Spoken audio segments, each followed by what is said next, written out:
It's the Benz Brunani womanist. Baby boys, baby girls, you need to hear this. Sit down, receive this realness. Make sure your cup's ready for the tea. We are go sip it, yo. Hard time scrolling for your long shorts. You might learn something you never know. Kelechi fine, and she's one of a kind. Don't say you're mine, say you're mine. You won't break my soul. You won't break my soul, nah, nah. You won't break. Imagine if the song was like somebody saying that they didn't want to do anal. You won't break my hole. You won't break my hole, nah, nah. You won't break my hole. Oh my God. I don't want to be here. I don't want to be here. Gosh. Let's see how well I do at not wanting to be here and still recording. It's not like a big thing. I don't know, I'm just pissed off. I've just got the If you haven't listened to the Receipts episode that I feature on when I'm chatting with the girlies, you should definitely go and take a listen of that. And you're like, who should I be listening out for? Well, it's me, isn't it? Kelechi.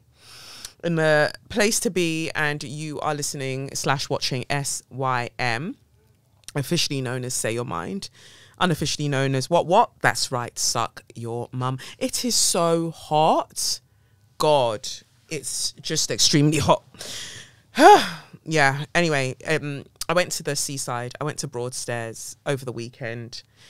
I'm clearly in my seaside visiting bag, right? But it's just because it's been like warm the past couple of weeks. So the first week that I went, or weekend that I went, that was for Lev's birthday, and then this time was just like, why not just roll through, which is what I did. I went to Broadstairs. I remember going to Broadstairs as a child. Like, we used to go, look at me sweating like a Christmas goat. Chinnicky. I remember going to Broadstairs as a child.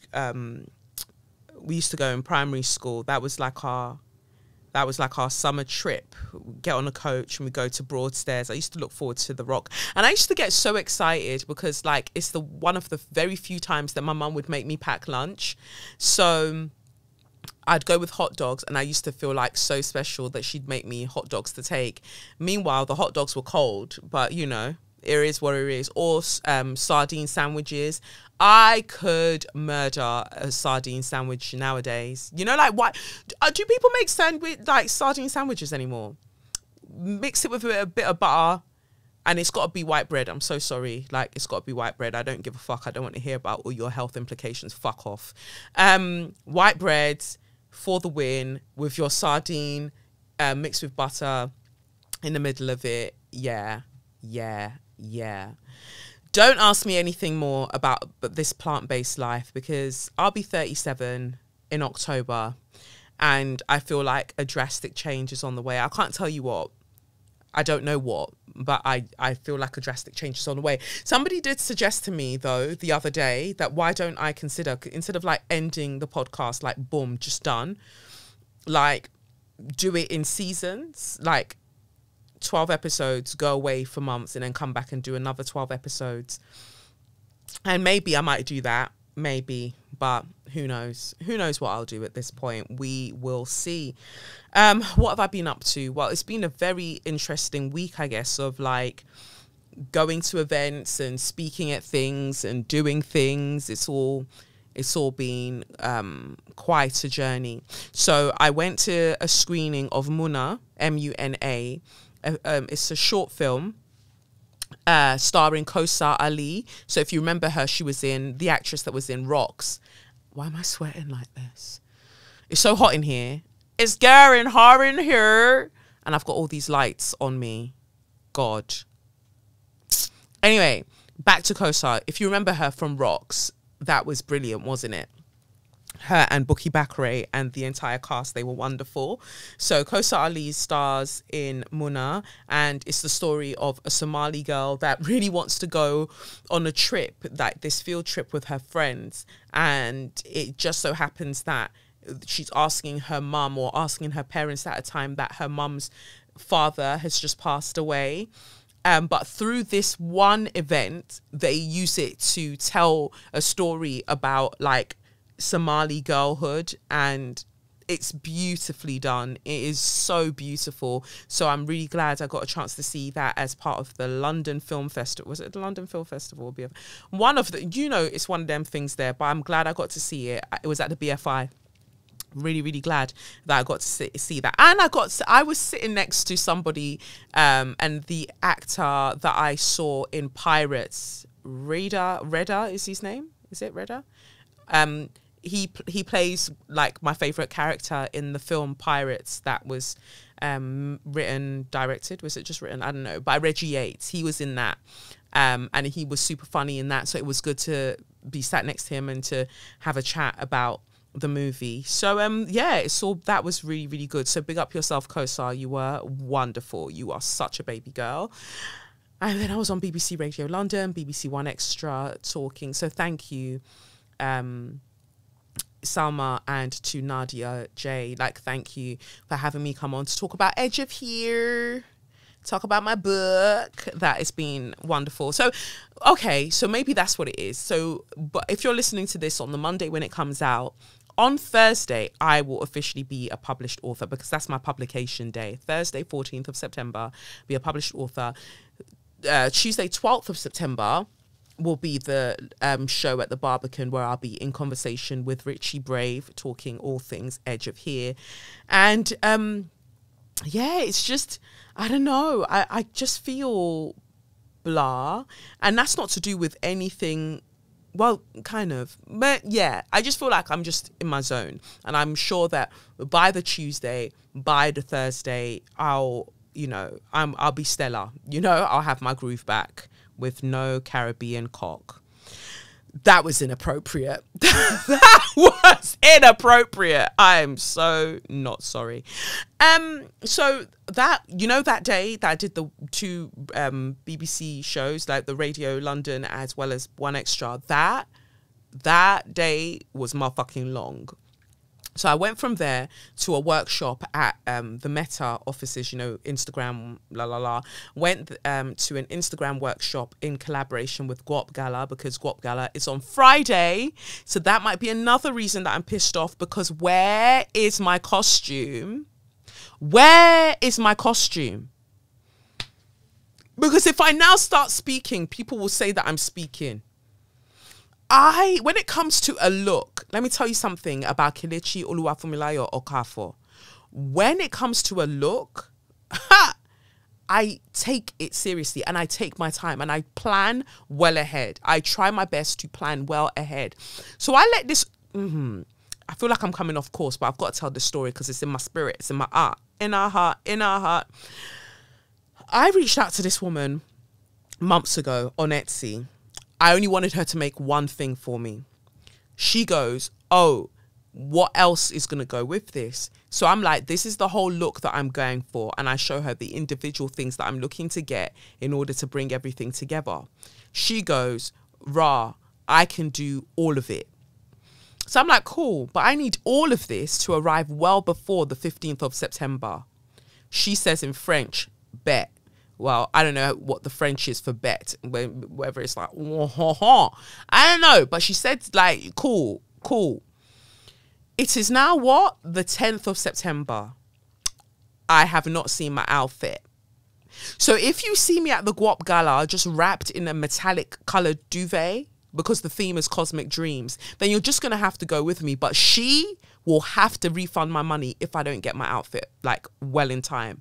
Because I already preempt for the fact that I'm so busy, I'm likely to miss the delivery. So I need to then go and get it. Rare. I plan for all of those things, which is why I'm like, send me the motherfucker nice and early so I can do all the things that I need to do on my end before I collect the ting.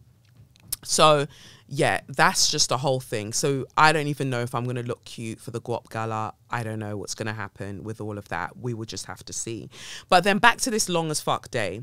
So go to do the BBC Radio talks, and they were wonderful. The baby girls, absolutely amazing. And so from then, like I said, I go to the Instagram event in collaboration with the Guap Gala. They wanted to show us how to best use our social media pages to optimize our experience at the Guap Gala. Sure, girl. So from there, I then went to the Houses of Parliament, or the House of Commons, because there was a private remembrance ceremony that was happening with Chris Kaba's family to mark that it had been 1 year since he was murdered by the police, or was killed by the police. And so that was very sobering, like hearing his dad cried the whole time. Like we were in there for like 2 hours or something. His dad cried the whole time. My heart just kept breaking over and over, like, fuck. And his mum, like, it was so heartbreaking because his mum had gotten to that state that you never want to see a mother in, where she's just like, I'm just empty. I'm empty. I've got nothing for you. Nothing. And for me, that's what hurts the most. The way that this society, this country specifically, it steals our smiles. It steals our joy.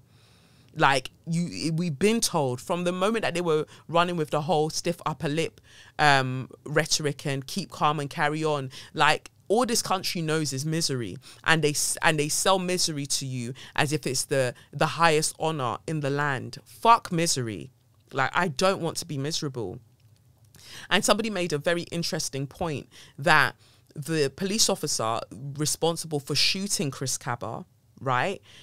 And I'm going to make another point shortly. The police officer responsible for shooting Chris Kaba, he's suspended with pay. Yeah? But since the day that Chris Kaba was killed, his dad has never stopped working. He has continued. I think his family's just continued working. So the person that caused the violence continues, just gets to chill, relax, maybe even have therapy. But the people most affected by the violence that was caused, apart from the person that was literally killed, the family of the person that was killed, they have to keep working because this society doesn't understand what you need a break. No, the fuck not. You need to keep going. And that is how they wear us down. That's how they exhaust us. And to me, it's just horrible. And so they're still waiting for answers. They're still waiting to see if the Crown Prosecution Service is going to bring charges against the police officer. So much is up in the air right now.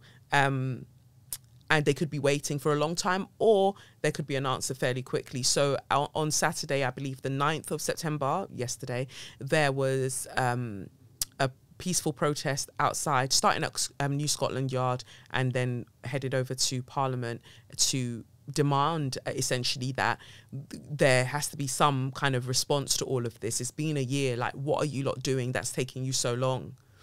So this is the point I was going to make, and I'm going to talk about it later on. Of course, you would have seen the news about Daniel Khalife, the alleged terrorist. They've held him under suspicions of terrorism and passing information on to Iran that could benefit Iran in dealing with Britain, whatever the case may be. Guilty feet have got no rhythm. Sorry, that came out of nowhere. So all of that is going on, and they managed to apparently apprehend Daniel Khalife alive. Armed police officers who were dressed undercover, rare. Oh, am I going to talk about that? That's not actually in my notes. But they managed to apprehend him alive. But you just had to shoot Chris Kaba in the head through the windscreen. You had to. And again, the car wasn't registered in Chris Kaba's name, so how did you know he was the one in it? How? And then you could just make that decision, boom, right there and then, to just shoot. But this one, who's trained in the military, as in Daniel, trained in the military, you suppose that he's involved in treacherous acts and rare, but you still apprehended him alive. Interesting scenes. Interessante. So yeah, was at the House of Commons for that. Straight left there, went home, to have a shower, get ready to go to the L Style Awards after party. A whole baby girl, going to the L, you know, the magazine L UK. The Style Awards took place earlier on that evening, and I was invited to the after party, and it was super cute. I didn't know what to wear. I was exhausted because I don't like being out that late. I felt heavy from being, you know, there, listening to Chris Cabba's family, and I wasn't sure. I just didn't know if I had it in me. And then I was like, you know what? I've got a suit, gonna put the suit on, no bra, and accessorize a little piece, and just do a little piece of makeup and head on out. And that I did. And I'm so glad that I went. I saw a few baby girls, some baby folk. It was really cute. And it was just nice to be invited, because I feel like sometimes, you know what? Maybe that's part of my tiredness. I really don't fucking know what people see when they look at me, because like I can give the girls fashions. I can give, like, some of you only know labels. Like, you can't actually dress. You just know labels. But me, I can put an outfit the fuck together. I can. A look. That's why I'm called Oluwa Fumilayo. It should be Oluwa Look. Fucking hell, Kelechi, you flopped that one. Anyway, what I'm saying is, I bring it. And before, when the ancestors were dealing with me, I could only execute 5 looks a year. If given the opportunity and the ancestors allow it, I can drop 5 looks a week. I mean, I'll be fucking exhausted at the end of it because I'm an introvert, right? But I could do something. All right? So it was nice to be invited, because it's like, yeah, girl, you do bring some bits. You do bring some bits in front of the camera. And that I did. And it was nice to see other people in suits as well. So I was like, not me, knowing the trend. And so, yeah, it was beautiful to be invited. It was a whole mood. Really enjoyed that. And then later on in the week, possibly the next day, I had this. No, this was a Friday that I went to the next thing. So I went to watch The Architect, a series. I think it's a series of short plays written by different playwrights, and it takes place on a bus. So you meet at a bus stop in Deptford. And the play starts at the bus stop, and then you get on the bus, and then you're taken along this whole route. And on the bus, people get on as they would on the bus, and then they, you know, perform, and it's a whole story. And it was just it was really, really well executed. The bus was hot as fuck. I feel like everywhere heat has been following me. But the production team were lovely to have, like, fans for everybody. I came with my own fan because I knew it was going to be something. So I came with my own fan, but they offered everybody fans. And then you finish the route in Woolwich, and you get down, we get off the bus, and there's a performance in the square, in Woolwich Square as well. It was really, really well done. Let me tell you something. It fucked me up, because it's it's in kind of memory of Stephen Lawrence's life, because, you know, Stephen Lawrence wanted to be an architect, and so the whole story kind of follows that. So the moment we started at the bus stop, I don't know, I just felt tense. But it was joyous. The two young men at the bus stop talking about heading off to a party. They were excited. They were going to a party, rah, rah, rah. And then this whole thing that takes place on the bus, and you see that it's a whole journey, a whole life, right? And then we end up on the road that Stephen Lawrence was killed in Eltham, and there's a plaque on the ground where it happened, and I lost it. Just internally, I wasn't even crying out. Like, I was just like, like, so much changed because of what happened with Stephen Lawrence's murder. So much could be named. So many illnesses within the British psyche, the collective psyche, could be named, right? But while so much changed, not much has changed. And that's worrying to me, you know? And I just, again, when I think about Chris Cabba's family and I think about Stephen Lawrence's family and how in one way or another, the police continues to fail, or the police continue to fail black people constantly.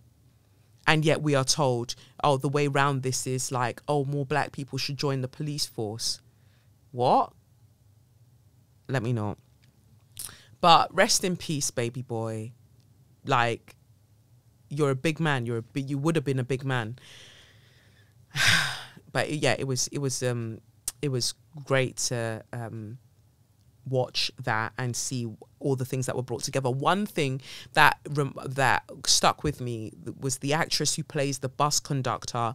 She comes up onto the upper deck where I was sat, and she begins speaking, and one of the things that she talks about is how black people just spend like the whole the person, whoever wrote the piece, I need to check this, their piece was about how black people, the whole concept of blackness is about waiting. We're always waiting for justice, waiting to excel, waiting for, like, we're just waiting. And I'm so fucking tired of waiting. Maybe that's the mood that I've kind of entered this week with, because, and I feel for Jonathan, because Jonathan's the one that has to like add memes to the visuals of this show. And some weeks he's just like, I've got no memes because you're talking about really serious things. And I feel like this might be one of them weeks, because it really hurts, you know, like you're constantly waiting. And as a black woman, it feels like you're waiting for so much more, like you're constantly waiting for us, just so many things. And that's why I feel like in friendships and relationships, these kind of dynamics, I'm growing to the point where I'm like, say what you mean, be quick, be fast. Like, what are you trying to say? What are you trying to say? Like last week, I had to address a situation that maybe I'd been waiting also to address regarding a friend, like a friendship group dynamic. And I was just like, you know what, that did need to happen. I probably wouldn't have done it of my own volition, but it needed to happen, because we shouldn't keep waiting for something. And sometimes we don't even know what we're waiting for. And we keep singing about, we shall overcome. What's it? We shall overcome someday. What's the someday? What's the someday? Deep in my heart, I do believe that we shall overcome someday. Why can't there someday be today? It's fucking annoying. Anyway, that was just my piece that I needed to get out. What other thing irritated me? Because clearly I am in my irritated bag. We know how we were just talking about the fashions. We were just talking about the fashions. We were just talking about the things. I ordered 2 outfits from this Nigerian brand. They have a website. So the way that their website works is that you select the items that you want, the size that you want, and then it puts it in a basket, and then you are then contacted via WhatsApp about paying for the items that, you know, that you've ordered. Cool. My baby people that are listening to this podcast, they initially send me a WhatsApp message and they're like, this is how much you owe, that you need to pay for your outfit. I'm like, cool. So I transfer it in Naira, as is stated on the thing, to them. I think that, okay, so after I transfer the money, yeah, I then go and follow the brand on Instagram. Tell me why ain't shopping just a heartbreak? Tell me why trying to bump me is a mistake. Tell me why. Don't ever try to play me that way, 'cause I'll fuck up your day. Wow. Inspired. I follow them on Instagram. As soon as I follow them on Instagram, I get a message on WhatsApp and they're like, excuse ma, hello ma, the items that you've ordered, what the set that you ordered, the first item, well, we haven't updated our website since last year. So that outfit is actually £91,000, 91,000 Naira more than what is on the website. Mind you, it's already pricey. this outfit, right? But now you've come back to tell me that you want me to pay 91k more. So for context, for those who can't translate it, let's just say that they're asking me to pay an extra £91 for the outfit. So imagine they've sent you the invoice, right? Because I'm going to take you through contract law here. They've sent you the invoice and said, this is how much you need to pay. Upon you paying that into their bank account, they've now come back to you to say, oh, it's 91,000 more. So I said, you know what would be best for both parties in this situation? Run me my money back. Run me my fucking money back immediately. Because it's one thing that your website showed a price, right? So we're talking about, this is why I mentioned contract law, because what the price says on the website constitutes as an advertisement. It's not an offer. Cool. So I feel that the moment that the offer took place was now when you messaged me personally and said, this is the price. And then you gave me your bank details and then I paid you that. So it wasn't just based on what was online. You then messaged me afterwards. That became the offer. So I accepted the offer and I paid the money. You then come back and say, oh, well, we need 91,000 more. So therefore, you're trying to change the terms of the contract, in which case, because we don't, I guess then we don't have a contract then, if we're going back to the original thing, and somebody can argue, no, when they sent you the thing, it was still an advertisement, but I don't believe so. But then I guess it gets techie with rules around e-commerce and telecommunications, right? Messaging each other on WhatsApp. So I said, bring the money back immediately. Then they're like, no, don't worry about it. I've spoken to my manager and we're going to do it at the price that we advertised. We just haven't changed it since last year. My darling people, do you think that the price has changed online? At this moment that I'm recording this podcast, do you think the price has changed online after you've noticed this quote unquote faux pas? Has it changed? No, because I am of the belief, because we're dealing with Nigerians here, right, that price online is the price. Done. But then they now saw my page because I fasted myself up to go and follow their page. And they were like, Britiko, she's even in London. Kia. Go and tell her that it's extra, she needs to pay extra. Fuck you. And then when I now wear your outfit, I'm not going to tag you. Watch. Because some of you like to play too much. Ridiculous scenes. So I feel like that's another thing that pissed me off. Aside from that, let's just change subjects really, really quickly. Somebody offered me a sensual yoni massage. So they massage your vagina and your clitoris. Like, do you think I should take up this offer? It's like a person, like it's a woman. It's like, this is her business, that what she does. She's not a black woman, but like this is her business.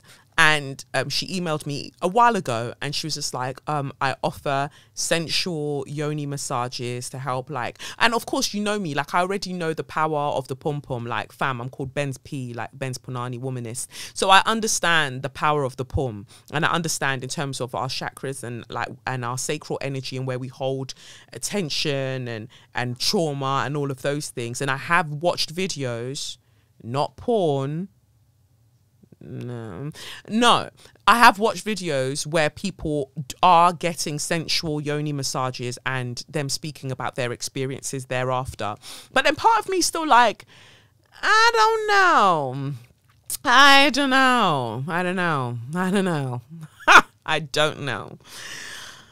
But yeah, like drop me a comment. Drop me a comment. Whether it's on Spotify, because you know you can comment on Spotify now, or in YouTube in the comment section. Like, let me know, because at your best you have a pom. So yeah, let me know, because I don't know whether I should take that up. I don't know why I've got a random note here that says, if your Christianity doesn't have you out in the streets, then it's white supremacy. Jesus was a radical. Don't use his name to be a bitch. I was clearly directing that as somebody. Anyway, let's get onto the tarot, because I really feel like I have talked a lot, but I felt like I had so much to fill you in on. And I guess there'll be more things to fill you in on as we go along. You know what? No, actually, quickly. I'm really irritated by the fact that people take my generosity for a weakness sometime. I'm so scared of, not scared, but I'm so wary of ever being seen as a gatekeeper. So when I have an event, when I'm doing my things and other people holler at me and they're like, oh, I want to be a part of your thing. I'm like, all right, come through. If you can no longer come through, it's best practice to let me know directly that you can no longer do this thing. For me to find out that you are no longer able to do something that you asked to be a part of, that's wild to me. Because now when I'm like, nah, not involving anyone in my things, then I look mad. I look crazy. I don't know. I'm just, no. Okay, I'm not done. Like, this is just a general note to people who work with people like myself, right? If you are ever going to put out a press release about somebody, run the terminology you want to use about them past them. I am so tired of telling people, do not refer to me as an activist, not because what I engage with isn't activism. It's just that there is a certain godforsaken part of the internet, whatever the case may be, that gets really, really riled up about who they consider to be activists and otherwise. I don't really want them to speak in my direction with their dusty breath, their nasty breath. So for that reason, like, let people have the titles that they want. Again, somebody commenting the other week about pro-blackness, I never said to you any of that. So you lot are throwing titles at me that I haven't actually said, like, these are my titles. So then if I take on the titles, then it's like, well, because you're this, you can't do this, and you shouldn't do that, and you shouldn't. I'm just a baby girl in a baby world. Let me see your press releases about me before you decide to put them out, because that is an absolute bitch to see a press release and be like, I would have never referred to myself as this. What the fuck are you doing? Okay, I think that's all my gripes. Yeah, I think that's all my gripes. Anyway, let's get to the tarot. So it says here, hi Kelechi, I hope you and your loved ones are well. First of all, I want to thank you for this podcast, all of the work you do, and for simply just being you. I can't explain how much your words have helped me throughout the years, and I, as well as other listeners, appreciate everything you do. I know it's not always easy to speak your truth and stand up for what's right, but I pray that you are protected at all costs and all of your dreams and goals manifest into reality. Also, congratulations on your book. I can't wait to read it. Thank you. You sent this in April, so thank you. I'd like to submit a tarot request. I know you receive a lot of these, so I understand if you don't get to read this, but thank you if you do. I feel like I'm existing and not living. I've been praying for so many years for God and the ancestors to reveal my purpose and show me the right path for me. On one hand, I feel like nothing is happening. However, on the other hand, I think that maybe everything that has happened, whether I like it or not, is leading me to where I need to be. I graduated from university in 2018 and my mental health took a dip as I struggled to find employment. I was unemployed for a while, signed up with a few agencies who gave me a few assignments, and then I gained full-time employment working at a GP practice. This was the worst job ever. And finished whatever mental health I had left. I now work for a charity, and although I do my role very well, I don't enjoy it at all. The problem is, at the age of 27, I'm still unsure of what I want to do in life. I studied sociology at university and really enjoyed the subject. I recently applied for a social research master's course. However, I'm still unsure about whether I really want to do this. Deep down, I think I'm only pursuing this in the hope that it increases my employment prospects. I'm really passionate about travel. I enjoy traveling abroad and booking travel for myself and others. I'm a qualified independent travel agent. However, at the moment, I just use this to get agent deals for me and my loved ones when we travel. As much as I love traveling, planning holidays, etc., I don't see how I would realistically make a living from this. I know people are using TikTok and Instagram to create their travel businesses, but posting on social media isn't my thing. I just use it to view content. I genuinely don't know what I want to do and should do with my life, and I need some guidance from the cards, please. Should I follow the practical route and try to get a job in a field such as research or projects, etc.? Getting these jobs hasn't been easy for me. Should I study the master's course to better my chances of getting a more well-paid and fulfilling job? By the way, I have already told myself that I will only complete the master's course if I receive the scholarship I applied for. Should I create a career around travel? What should I do? What is my purpose? Please see my attached chart. Just for some context, I have social anxiety. I'm a procrastinator. I have been told that I may have some type of depression, and I've been seeing a therapist for around 14 months, which has helped me, but I feel like I have a long way to go before feeling truly happy in my personal and professional life. Any help you and the spirits can give me is greatly appreciated. Thanks again, and wishing you all the best. A baby girl searching for her purpose. Ha! That will be the title of my autobiography. Let me tell you that. You're not the only one. A baby girl searching for her purpose. All right, let's get into the things. Let me have a look. I wanted to see where your Saturn is, because your Saturn return will probably have started, because you are, I guess, Saturn in Pisces. Yeah. So we've come. Yeah. All right, cool. All right. So I love this. Fucking love astrology. I was saying the other day, I was thinking the other day, and I've been thinking about it more and more, that I want to probably study psychotherapy. You know, for a while I thought that my master's was probably going to be in post-colonial studies. And then I discovered tarot, astrology, all of that. But I'm really interested in how people's minds work. You know, I love behavioral sciences. I've said this loads on the show before. I'm interested in how we behave. And so I was considering, like, wouldn't it be cool if I, for instance, studied psychotherapy, so then I could use what I've learned along with tarot and astrology to assist and, assess people with their mental health. Because that feels good to me. When I think about it, when I say it out loud, that feels good to me, because all of this industry stuff, I know, for me, I just feel like I'm saying this because of what you mentioned about your purpose, baby girl, is that I feel like we gather skills along the way. And I have been in this, in a similar situation to you, trying to figure out what I want to do and thinking that it was one thing, when actually that thing was just merely a component to help me do the other things that would then lead me to the thing that I can do and do for years and just be content and so excited that I get to do that thing every day. So I say that because 27, the baby in baby girl is very, very important for you to realize. So Pisces for you is your 10th house of career and vocation and public facing roles. So Saturn is in Pisces, your 10th house, and it's making this, so you're having your Saturn return basically and this is happening in your 10th house, which means that over the next 2 years, there's going to be a major kind of reconfiguration of what you consider in terms of a career. But I do feel like what the career might be leading you to is considering something to do with I want to say, like, not drugs per se, but something like that, or music, or just I feel like it's going to deal with things that affect the collective, but on a spiritual level is where you're probably going to end up. But Saturn being there, and your Saturn is retrograde, your natal Saturn is retrograde in Pisces.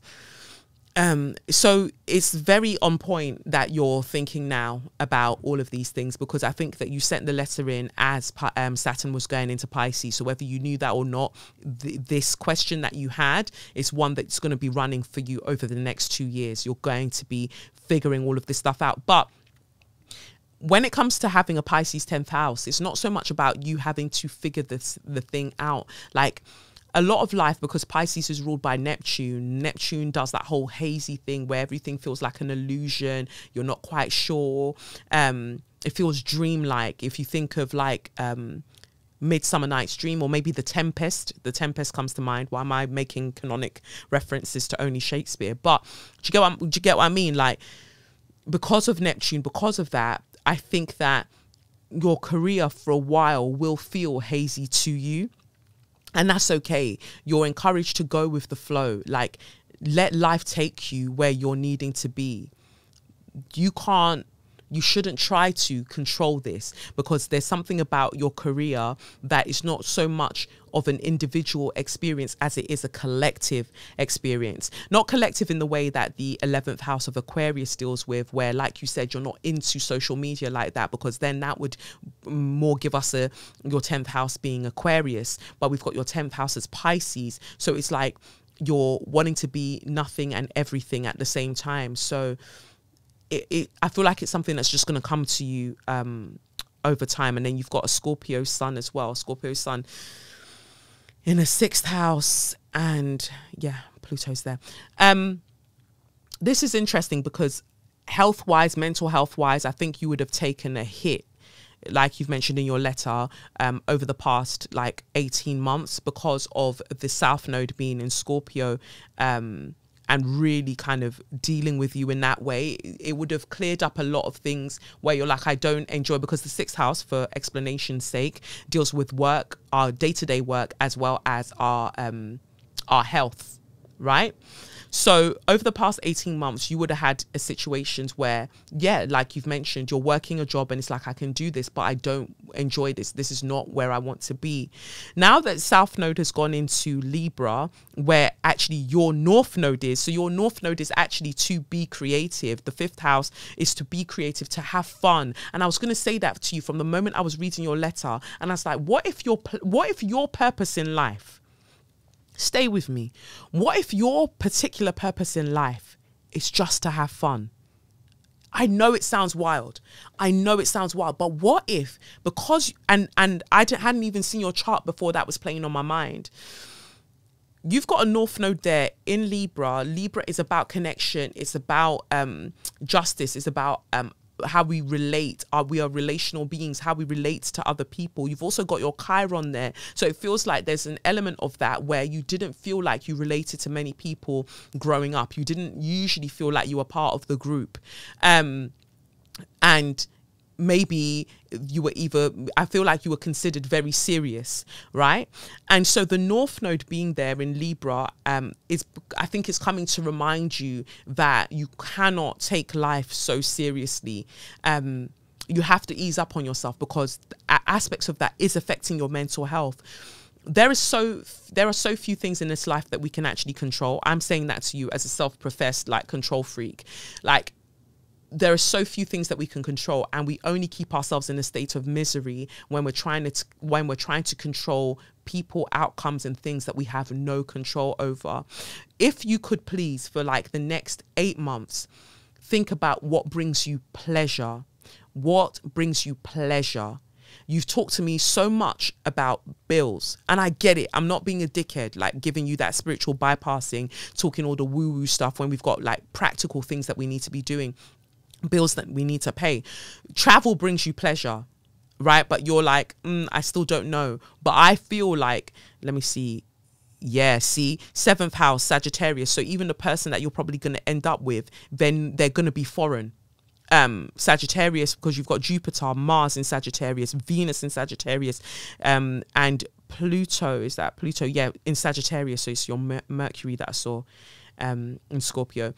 Those are all stacked in your 7th house. The 7th house is our relationships, the kind of contracts that we sign, the partnerships, the collaborations that we enter into. That's usually what the 7th house deals with, and your 7th house is stacked with Sagittarian energy, and so that energy pushes into Gemini in terms of broadcasting. So I feel like research, again, you're not mentioning things that wouldn't be good for you, because having a Gemini rising means that you'll be sick at research, you'll be sick at putting things out that people can learn from. So writing, broadcasting, all of them things, you'd be really, really good at it.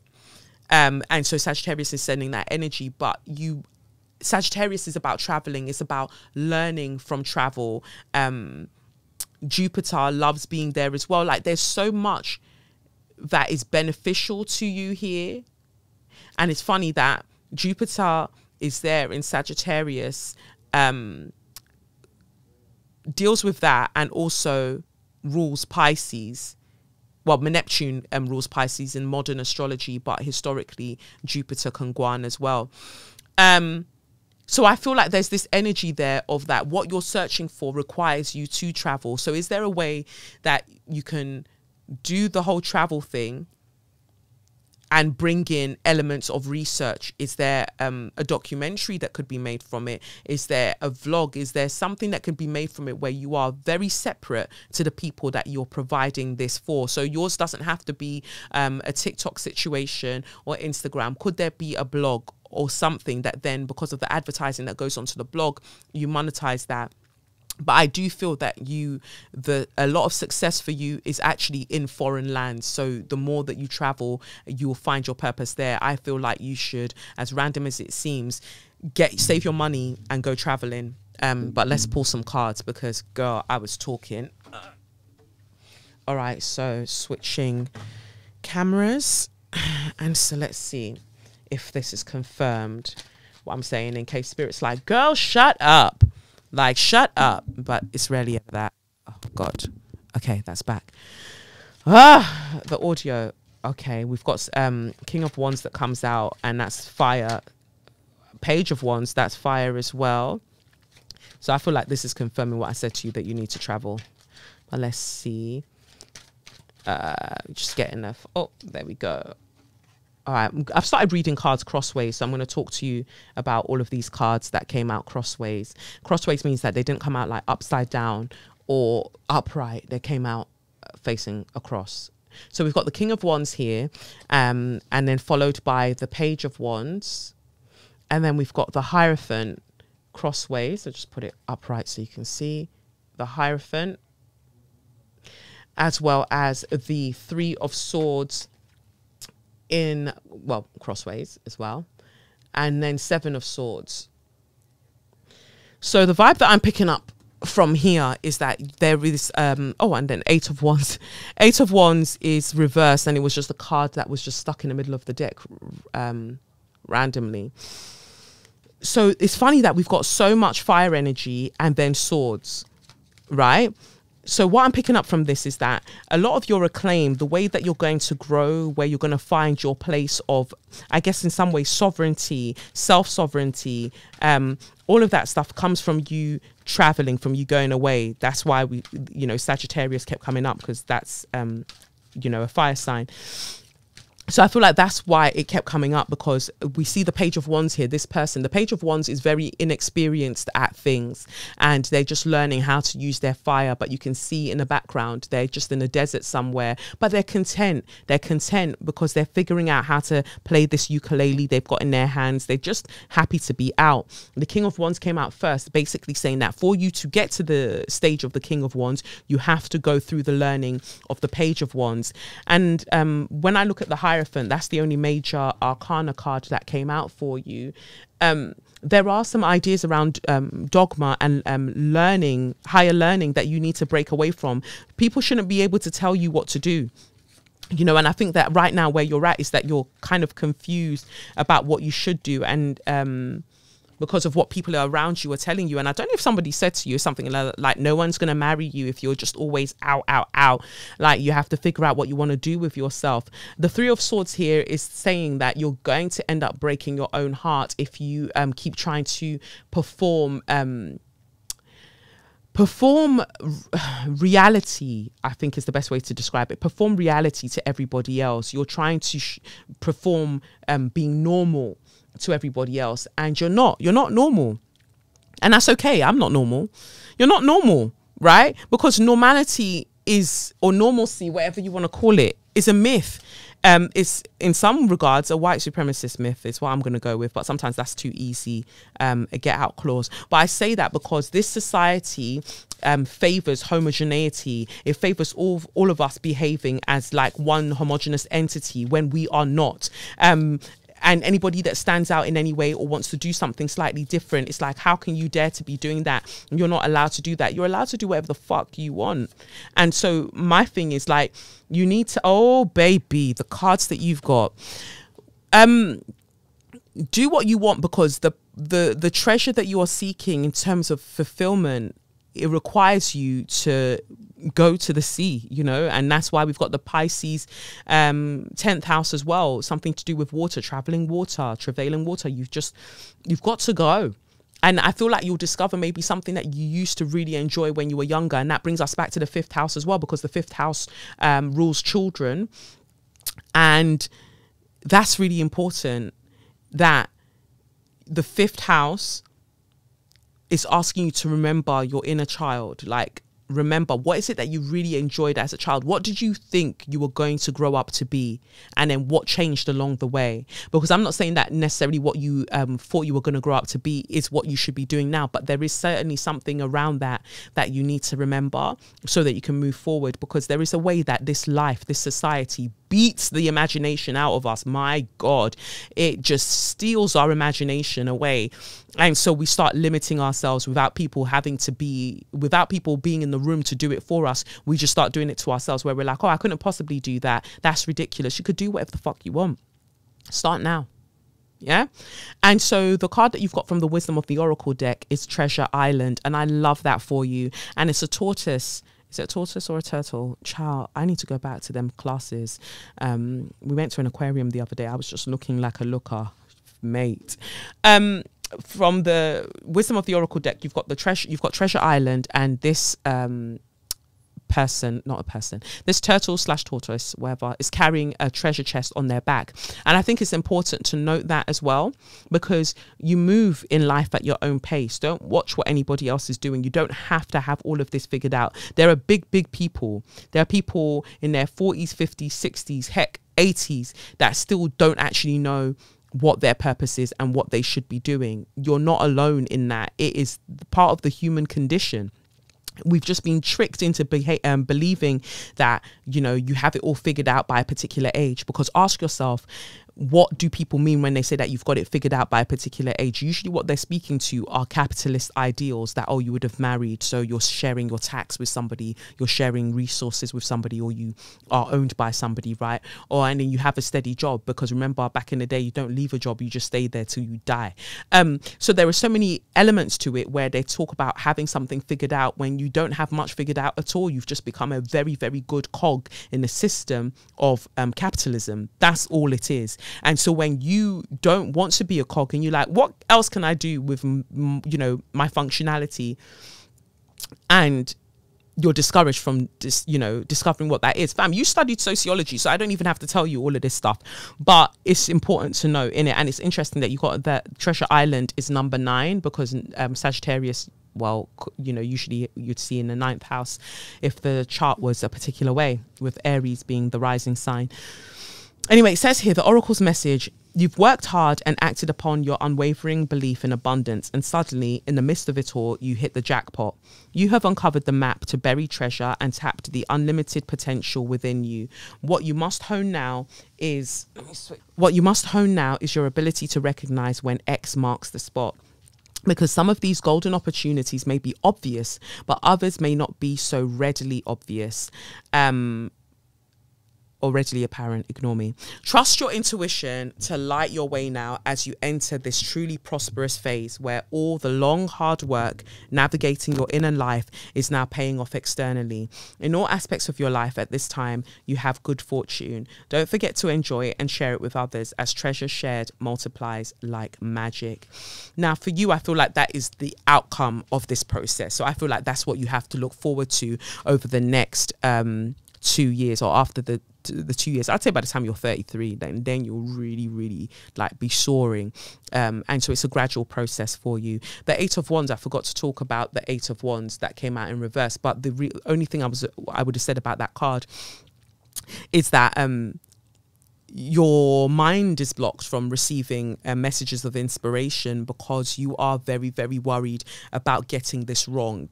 So, you know, that's also why I think the Hierophant is there crossways as well. We have this fear as people, as Black women specifically, I would even say, of getting it wrong, whether it's the wrong partner, the wrong job, the wrong look, like just worried all the time about getting it wrong. Fam, people are getting it wrong all day, every day. You can't come and kill yourself. It really is what it is. And also the secret is that you can't get it wrong unless you're like a murderer. Like you can't, or a paedophile, like, or rapist. Like, you know, those are the things those are the people who have gotten it wrong. Do you get what I mean? Like, in terms of your day-to-day living, in terms of finding a path that really speaks to your heart, really speaks to your soul, you can't get it wrong.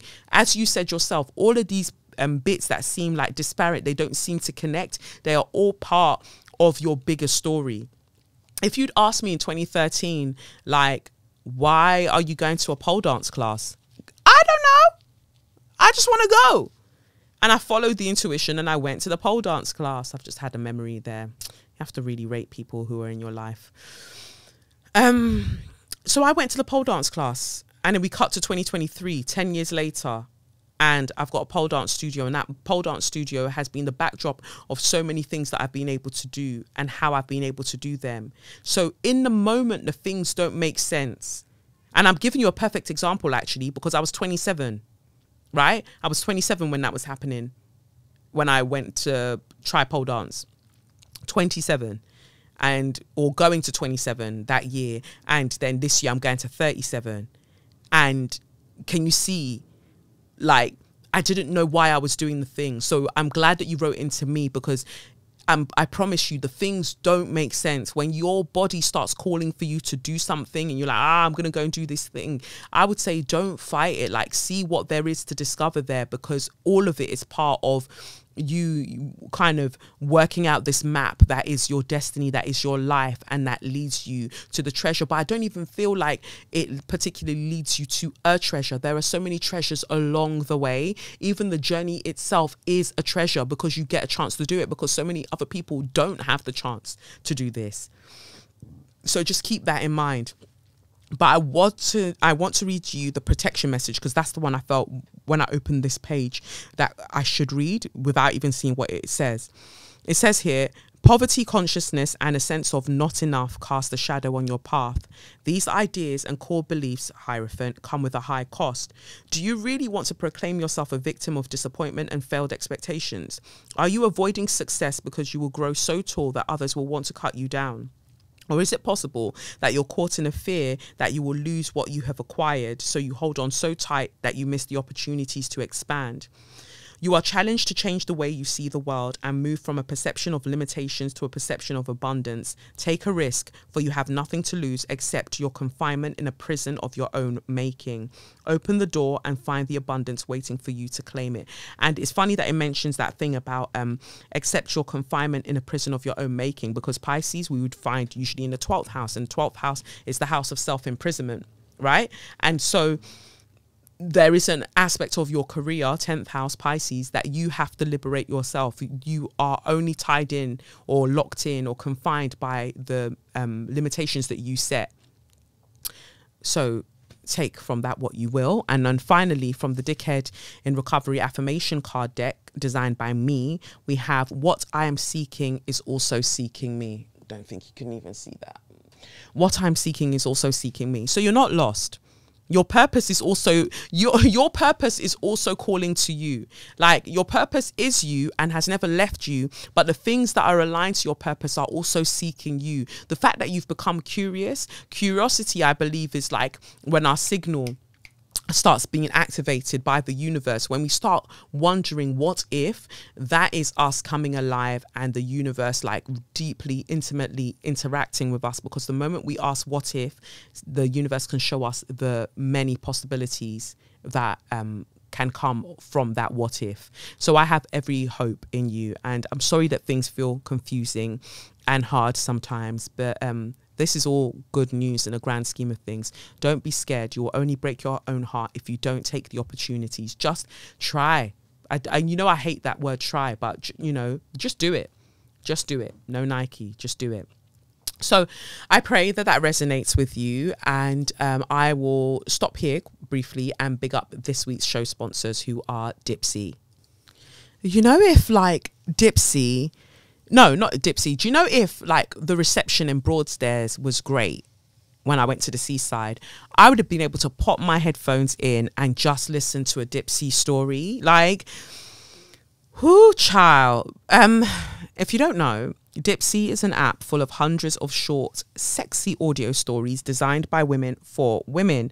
They bring numerous scenarios to life with immersive soundscapes and realistic characters, and you can discover stories for pretty much about anything. You can listen to your audios from, I don't know, like there are so many creators I think that are on there that can really get you going. There's one, I think somebody DM'd me the other day because I put them on to the one with the actor that's in Insecure. Yo, that story is really, really something. Dipsea is radically inclusive. Dipsea has stories for straight and queer listeners, and 56% of stories are voice acted by people of color. You can listen to, like I said, spicy audio stories. Then there's new content that's released every week. So in between listening to your favorite stories again and again, you can always find something new to explore. They also have soothing sleep stories, wellness sessions, and sexy written stories. So you can read that as well, if you're not reading EdgeOfHere by me, obviously. So let Dipsea be your go-to place to spice up your me time, explore your fantasies, relax and unwind, or heat things up with a partner. Yeah. So for the listeners of the show, Dipsea is offering an extended 30-day free trial when you go to dipseastories.com/straws. That's 30 days of full access for free when you go to dipseastories.com/straws. dipseastories.com/straws. Go and get your sensual listening on. Anyway, let's get to Share Your Magnificence. So this week for Share Your Magnificence, I wanted to big up first and foremost Coco Gauff for winning the US Open, the women's singles. Well done, Black Queen, Empress. Well done. I'm so impressed. Like, yes, Black supremacy. Wrong. Hey, wrong. Black women supremacy. I'm joking, before one motherfucker decides to put me on GB News to talk shit. No, I feel like it's a very, very momentous occasion. Like, it's just beautiful. I love when women are excelling at sports. It was a tough match as well. Very, very tough. But she was playing against, is it Arina Sabalenka? And she was like, bye-bye, Arina. It was a tough match. I give it to them. But there's a singer called Coco in it. So many Cocos. My personal training business used to be called that as well. I just love the name, obviously. And she's a Pisces. Oh, Coco. See? Pisces be doing things. I'm so happy for her. Like, she just, stay winning, girl. Stay winning. Naomi Osaka's living her life. You do what you're doing. I love it for her. Prize money, 11 million. Yo, no wonder I was dreaming about tennis rackets. Lord, make my wrist stronger. Pause. So 2 slaps on your chest, Coco. That's absolutely wonderful. Big up yourself. That's wonderful that you were able to do that. You deserve it. And then I saw a story about people experiencing homelessness in, I think, Canada. Was it in Toronto? I could be wrong, but definitely in Canada, where they were given no strings attached cash transfers to just get on with life. And would you believe it? They got on with life. And so when we have this whole idea that, oh, if you give people money, if you give people who are experiencing homelessness, if you give them money, they're just going to go and do something wild with it, and or they're going to go and take drugs or this. Do you know how cold it is outside? Even if what they said that they wanted to go and use the money for is to go and buy alcohol or drugs, do you understand how cold it can be outside? Please, shush. But other than that, it's just because it can be really, really hard for people to do the things that they need to do. They don't have a phone. They don't have a forwarding address. They don't have this. They don't have that. It's not as easy as you think. So having a large chunk of money can help them to get a phone, can help them to get, I don't know, a PO box or rare. It just helps them to get certain things. I don't know, a storage unit, something, a place to live. God. So it says here, unconditional cash transfers reduce homelessness. A core cause of homelessness is a lack of money, yet few services provide immediate cash assistance as a solution. We provided a one-time unconditional cash of $7,500 transfer to individuals experiencing homelessness, which reduced homelessness and generated net societal savings over 1 year. 2 additional studies revealed public mistrust in homeless individuals' ability to manage money and the benefit of counter-stereotypical or utilitarian messaging in garnering support for cash transfers. This research adds to growing global evidence on cash transfers, benefits for marginalized populations, and strategies to increase policy support. Although not a panacea, cash transfers may hasten housing stability with existing social supports. Together, this research offers a new tool to reduce homelessness, to improve homelessness reduction policies. And you'd think that's obvious. Oh, it's Vancouver. Look at me saying Toronto. I put everything to Toronto because my geography is as bad as Kenya Moore's. I'm not even going to go into the Real Housewives of Atlanta reunion because there are things that need to be said. And, well, I'll just wait to say them. I hear myself. Yeah, I'll just wait to say them.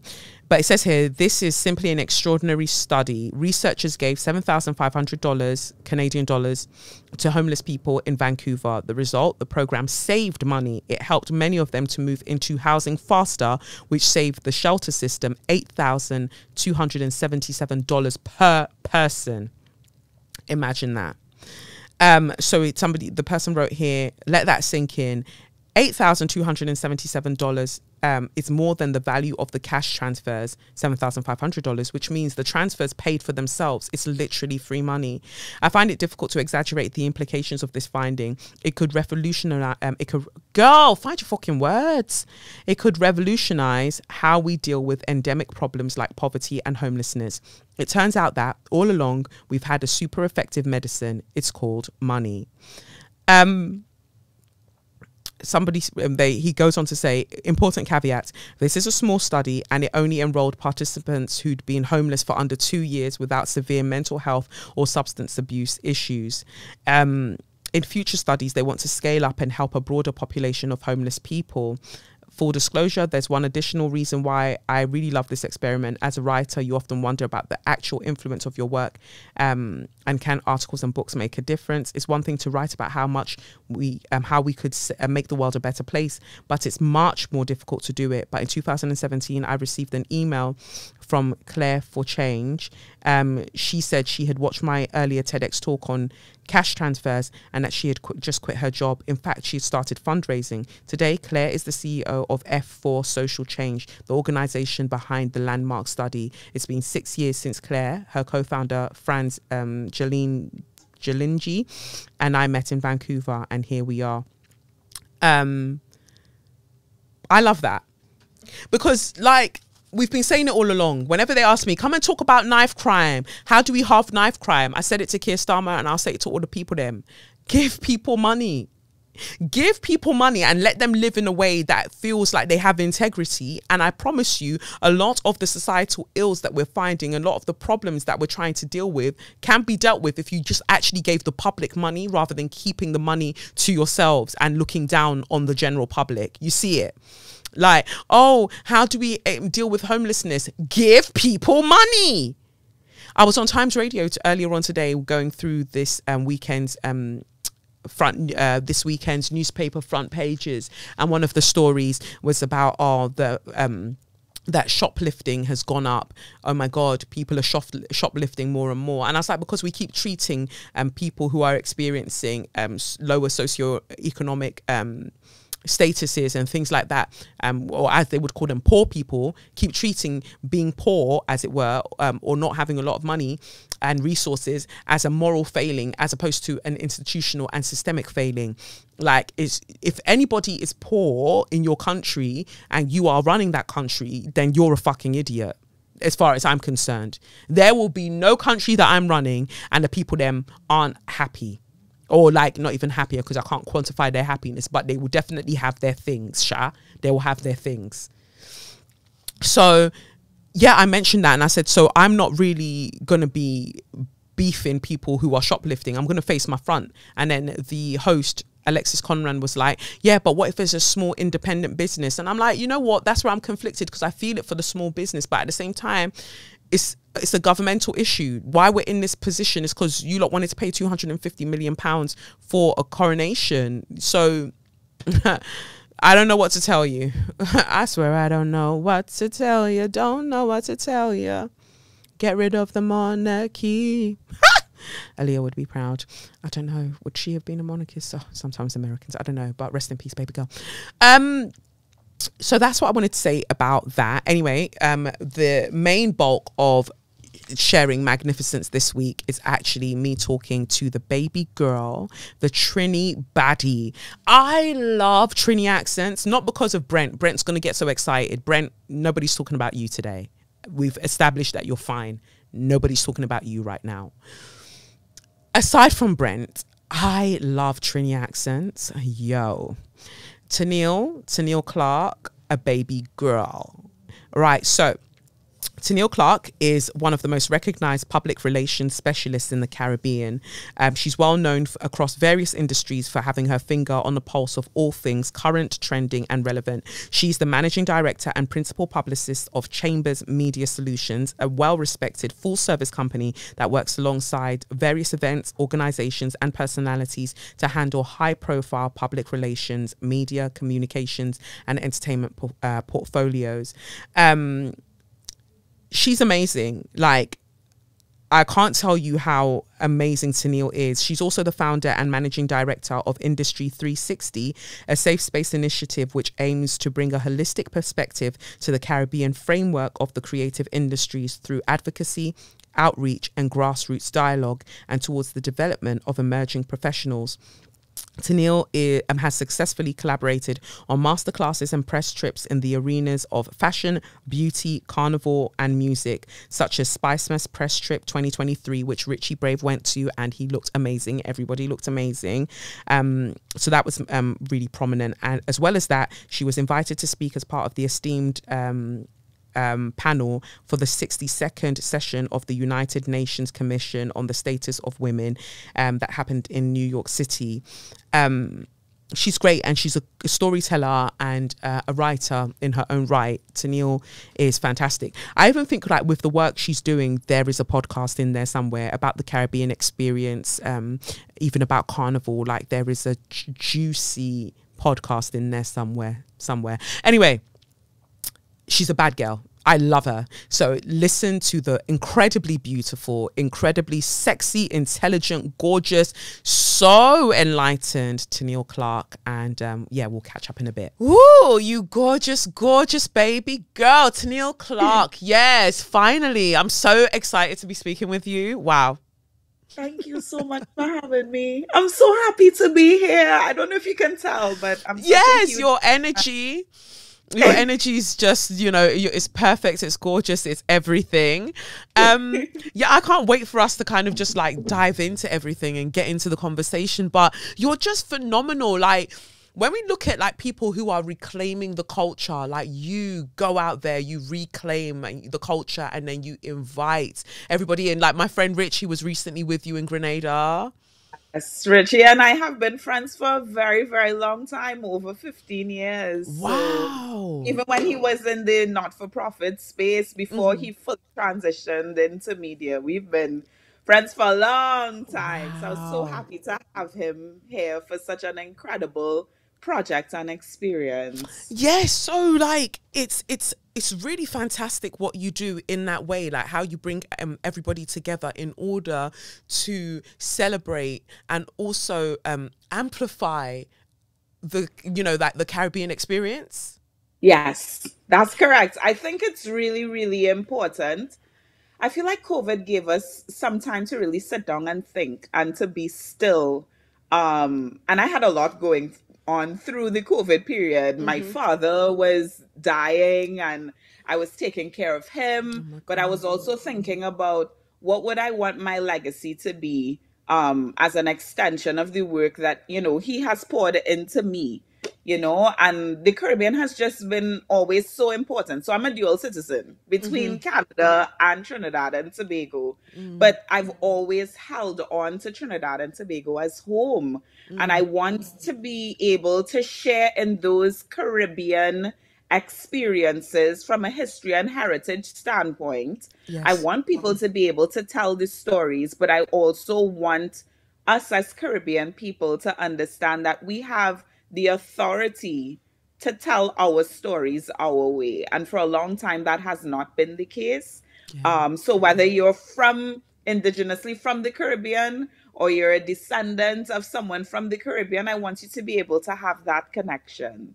And it's a beautiful connection to have. It's so wonderful to see people enjoying themselves, having a great time. I really love it, because I think that in the nature of people seeing the aesthetics, the fantastic beauty of like things like Carnival and people playing mass and things like that, the beauty of it sometimes, I think people forget that the actual culture, the history, the context of everything that's happening, that essentially this celebration is also a protest. The context is resistance. It always has been and it will always be. So whether you see people getting up at 4 o'clock in the morning to go play Juve, or they're at the band house picking up their costumes to be in all of their resplendent glory on the road, the context is always resistance, and that stems from the transatlantic slave trade period. There's no way to escape that. And it's funny because people try to, and I think that you can't take the education away from the experience. Like, it's so important, and this is why I just think you're so phenomenal. Like, reading so much about you and just seeing how you've kind of moved through various industries, and you know, showing up as this very, very respected voice and expert in this field is phenomenal to see, because oftentimes Black women aren't respected for what they know. Right. It's I feel like it's an honor for me to, one, be able to stand on the shoulders of persons and mentors that have made sure that I understand the significance of the work. People like Yvette Noel Shaw, who is a dear friend and a mentor to me. Everybody knows Yvette as Beyonce and Chloe and Halle's, John Legend, Kelly Rowland, everybody's favorite publicist, right? And I've been, you know, gifted this opportunity to be able to be, you know, guided and inspired by her, especially because she is Grenadian. She is from the Caribbean. But I am also honored to be able to stand with partners. I believe in networking across and up. So it's not just about understanding who is in a position of authority now, but who will be in a position of authority tomorrow. These are my colleagues and my friends who will, you know, be able to make important decisions for the generations that come after us. So I don't ever take the work that I do lightly.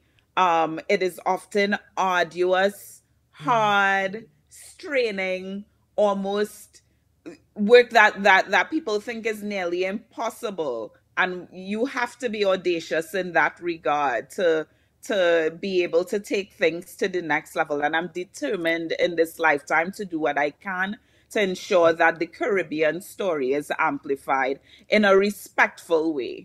That's it. I love that. I love hearing you say that, because about being audacious and the respect that is necessary, and the fact that it is the indigenous people that kind of the culture that need to tell their stories for themselves, because oftentimes it's repackaged and resold to, I guess I would say, like the Western gaze, for them to consume it, for us, as it were, to consume a culture that then, even in that, ostracizes people and leaves experiences out that they're like, well, that's not glamorous, I don't want that to be a part of it. And everything is about take, as opposed to what can you give, what can you add to the culture that you are experiencing right now. So I love, you know, that you do that.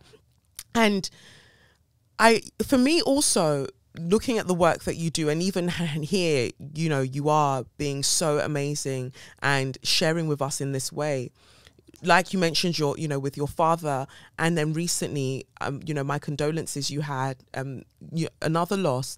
And how do you navigate pushing forward with your beliefs and the vision that you see for us collectively, whilst also navigating grief? It's a challenge. I would like to tell you, these last few months, in understanding the importance and the imperativeness of the work, it has been a challenge, navigating Jonty's passing, and the work operates in duality. You understand the importance of it for other people, but you also have to understand the importance for it for yourself as well. And because I have two main roles, at least for right now, as a publicist and then as a writer, I try to use the work as well to catharsize. Wow. And writing really has been that point of catharsis for me. So when I wrote that story for Vogue, which was commissioned by the EIC and the deputy EIC, I understood that it was an opportunity for me to really memorialize Jonty's memory. Jonty was actually the catalyst, one of the catalysts for the reasons why I did the press trip in the Grenada in the first place, because he was so ambitious about the future of Grenada and he loved his island so much. And he said, Ten, you have to do something fabulous. You're so fabulous. You have to bring that energy. So he was one of the reasons why I really thought that it was important to continue this work. So when I wrote that eulogy, so to speak, for him, it was to kind of immortalize his legacy in a really, really powerful way. And nobody can ever take that away from him. It's not even about me at this point. I am just the medium for which his story was told in the most honest way that I could tell it. But it was to memorialize his legacy, because he was about leading with love despite all of the adversity that he had been through in his lifetime. And I just hope that this story, even if you didn't know him, if you knew him, you loved him. But even if you didn't know him, by reading that story, you would be able to love him too. Absolutely. When I read that in British Vogue about Jonty, I felt it. I felt it so deeply, and it then raised other, questions and observations and contemplations about our various cultures and how do we honor our siblings. Like what is it, like what exactly do we think we're doing here? Like how are we looking after each other? How are we protecting each other? How are we allowing each other to live and to thrive to the full expanse of our own individual divinity?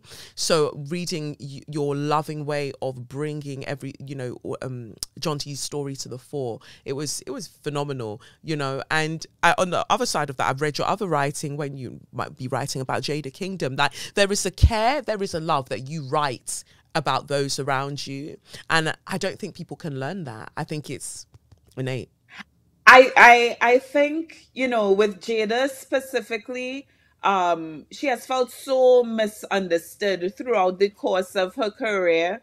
She has openly stated to me that she hates doing interviews. And by the time, we sat down and we had the conversation, I remember her manager reaching out to me afterwards and saying, Jada just sent me a message and told me that was the best interview that she has ever done in her entire career.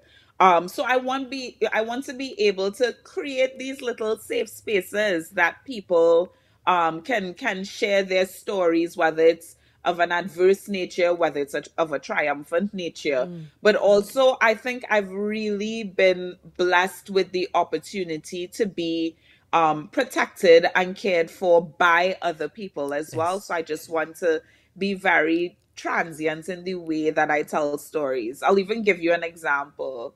I have to take the opportunity to really thank Abdul Karim Abdullah from Afrocello Festival. He has spoken my name in so many rooms. Wow. He invited me in 2019 to speak at Afrocello Festival on a panel called Black Girl Magic Breaks Borders. And it's been up and stuck ever since. he is one of those persons that really advocate for this space, for this diaspora space. Yes. And we are thousands of miles apart, but we never lose sight of the goal, which is to stay connected. And that was one of the most powerful stories I've been able to tell within the last year, that African cultural diplomats story that I wrote for Essence. I think it's really, really important for us to stay connected through history and heritage, and to ensure that whatever it is that we do in this lifetime, that we leave this space better than when we first met it. Amen. I love it. You're just a vibe. Like, I was so excited for us to talk, and I'm even more excited with us talking. Like, it's wild. It's wild. And then in terms of, like, for you then, because you mentioned, you know, publicist, writer, but I look at, like, when you're talking now, but when I've seen videos of you during interviews or discussions, like, it feels like there's something more. There's like something else, not even more, but there's something else that's like coming through. Is there something else that you want to be doing in tandem with all of these things currently? I feel like I am constantly evolving. So even me doing the idea of doing these press trips in collaboration with tourism boards, that may not have been the Tenille or the 10 2 years ago, you know. So I think I've always had this mantra that nothing is outside of my reach. Absolutely nothing. If I want to partner with someone, and I have some incredible partnerships coming up in the next year, I'm going to find a way to get it done. But because I'm always constantly thinking of ways to promote the Caribbean space, and the world is constantly evolving, so will I. You know, and I think that is the part of me that is difficult at times, because sometimes you want to hold on to a specific version of yourself because you're just so happy and so thrilled and so honored and in so much awe of the possibilities. But you know, you have to metamorphosize and move on to a different version of yourself in order to give the thing to the space that you want to enrich. So there will always be something that I need to get done, or I think is important, that will benefit not just the Caribbean and the diaspora, but the African diaspora as well. How do we stay connected? How do we hold space for community? How do we accommodate space for people that want to do different things? And you know, once in a while you want to change around what your living room looks like, and this is my living space, so it will change to suit. I love that. That is an incredible response, because it speaks to me so deeply. People are like, oh, you're a multi-hyphenate, you do this, you do that. And I'm like, the calling is always the calling. How I answer it can always change, right? You know, if I'm upstairs, the phone's ringing, I'm going to answer it upstairs. If I'm downstairs in the kitchen, I'm going to answer it. Wherever I am, I'm going to answer the calling. So that's what, when you say that, it speaks to me, because it's like, the calling as in to amplify and to celebrate, you know, my culture, who I am, all of that will always be there. How I answer it, that just it moves around. And again, for me, there's no limit for what that means. So in 5 years, I could be sitting down with the President of the United States discussing how do we integrate more cultural programming in for Americans to understand the significant role that Caribbean people have played to enrich this space.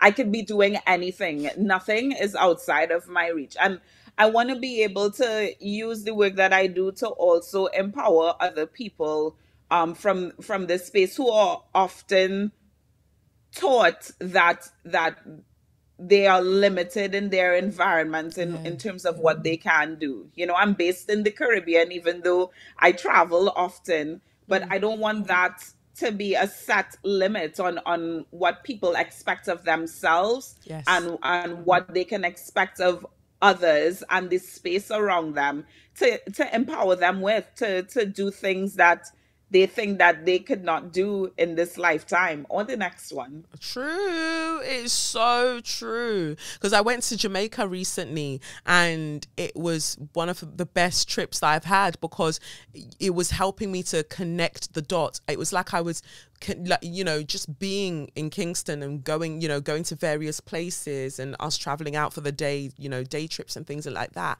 And it woke me up to the fact that what I've been trying to do is I'm trying to connect the dots. I'm trying to see where we all went and bring it together, so I have a story of us, you know. And so I was just like, I had that same experience when I was in Ghana, both in 2019 and when I was there last year. I remember the first trip that I went, the final day, because everybody told me I needed to go to Cape Coast, but to go on the last day because I needed a full day to really emotively kind of process everything. And I went to Cape Coast and I was having a conversation with the guide that was on the property. And he said, "Where are you from?" I said, "From Trinidad and Tobago." He said, "Trinidad? That is in the Caribbean." He's like, "Wow, well, welcome. You have come a long way. And you are the descendant of the ancestors that refused to die." And I feel like that entire trip, that entire experience, being there for Afrochella, but being among people that I have not seen but seen, I think that changed the entire trajectory in me understanding the power of storytelling. His simple words. He's not a storyteller. He's just a man that is doing his job in sharing information. And he said to me, "You are descendants of the ancestors that refused to die." And I say, what else am I supposed to do after that but be good and be great and be the best? That's it. That's it. And that's it. And so we're here all connecting the dots. Like, did you see that? Have you got that? Because I've got this. Here you go. And I found this. And what did you find? And we're putting it all together. And then that's how our ancestors continue to live on, because we're taking all of the fragments that we feel that we found to put it together, so we have the picture. We have the bigger picture. That this is the good bits and the bad bits. All of it. And we've always been great, but we've always been multi-layered, multi-dimensional. So let's put it all together. So I really, really relish seeing just the joy. And I went out to dinner with Richie last night and we were talking and I was just looking at him like, he's so, like, the trip changed him in the best way. We know him to be a phenomenal man, but he said to me that the trip did so much for him on an energetic level. So, you know, I just think it's wonderful. I just think it's wonderful. Grenada is such a special space. I think one of the things that the Grenada Tourism Authority was really looking forward to the press guests to experience was the jab. Yes. Jab is such a sacred tradition that requires, first of all, Juve and jab is the great equalizer. I call it that because you can be everything and everybody and nobody at the same time. I even told the Prime Minister this when I took Richie to interview him a couple of weeks ago. I said it's the great equalizer, and it takes nothing of you to participate in tradition and the sacredness of that. You don't need to buy a package. You don't need anything. For me, it's a little bit reminiscent of the church. You know, the church says, "Come as you are." You come as you are. People will find you. People will help you. If you don't have oil, if you don't have charcoal oil, they will give you charcoal oil. If you need a bottle of water, somebody will find a bottle of water and give it to you. But it's all of us swelling in this power of community and just really relishing in this moment that we are still here. We are still here. We are carrying a powerful spiritual energy with us, and we deserve to be seen in this state. It's just a really, so I do understand. I think the trip changed a lot of us. But for someone like Rich, who has been doing such important work in the UK, along with you and several other people, Yeah, Fiona from Know Your Caribbean, and just yes, so many other people, I think it really was an anchoring moment for yes, him as well, to remind him why he was specially designed to carry what can often be a heavy burden of yes, responsibility to do that work. And I want that, I want that feeling for everybody. I want that yeah, feeling. I want everybody to be able to come here and connect. We are so much more than sun, sea, and sand. We have beautiful beaches, yeah, don't yeah. get me wrong, but we are so multi-dimensional and powerful and great and symbolic in the way that we live, the way that we dance, the way that we sing, the way that we invite people to our homes, the way that we cook for them. It's just, we are an amalgamation of so many beautiful things. And I hope everybody gets to experience that at least once. At Amen. I least can't wait. once. Can't wait. Well, we can't wait to have you here because I need to bring you to Trinidad for Carnival. So we have to talk I'm about that. ready. I'm I don't know ready. how you're blocking off the time because you're I doing will. a million things.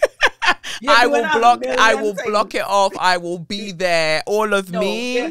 you definitely have to. I Yeah, have to. we're gonna I make time. can't wait, especially because Trinidad specifically, you know, like, no, I have to because so the person that helps me with my show, Bren, he's from Trinidad and Tobago, and he's and he's gonna love this episode. We're everywhere. We like Callaloo. We in everything. You know? He's gonna love this episode. But he was teaching me on our way to New York. When I had my live show, we were on a you know, the long flight heading to New York from London, and he was teaching me different things and talking to me about the spiritual aspects of Trinidad and Tobago, like teaching me things. And I was just like, I need to go.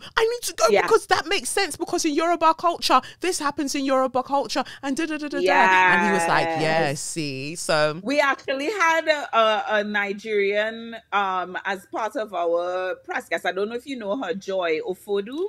no, I was watching the videos though. She was, Yeah, yes, I loved it. Really, just even seeing Joy dance. I call her new nickname is Spice Mask Joy because she was just in her full glee. But seeing her dance and, you know, the traditional Yoruba dances, and you just saw that side of her come out. And again, that's why I said you don't have to be connected to the Caribbean as a Black person to understand the significance of this space. Yeah. You are able to connect the dots in your own little way. And I think that is so exciting and so real and so true and so promising for the true power of community. You know, we've only begun to scratch the surface.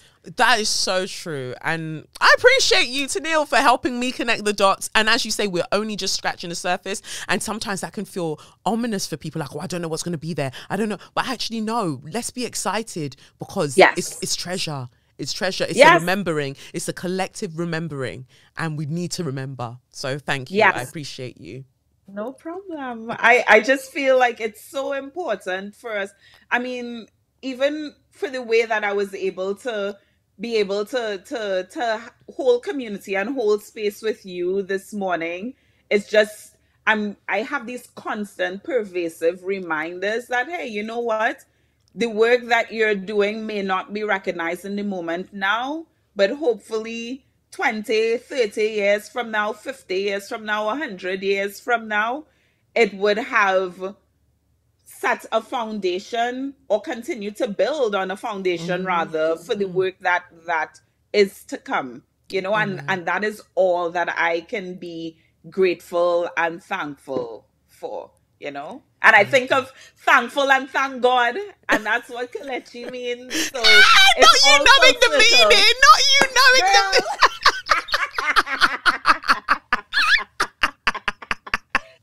It's all full circle. I believe in divinity and divine work, and I just think that everything is connected. There's connections in everything. There is. And that's the true power.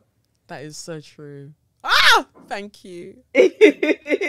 So I hope you enjoyed that conversation with myself and the beautiful, absolutely stunning and wonderful Tenille Clarke. I can't wait to see her because I'm gonna play mass. Yeah. I'm gonna play mass. I can't wait. Woo! It's gonna be amazing. It's gonna be a mazza. And that's next year, it looks like. So I better get myself together.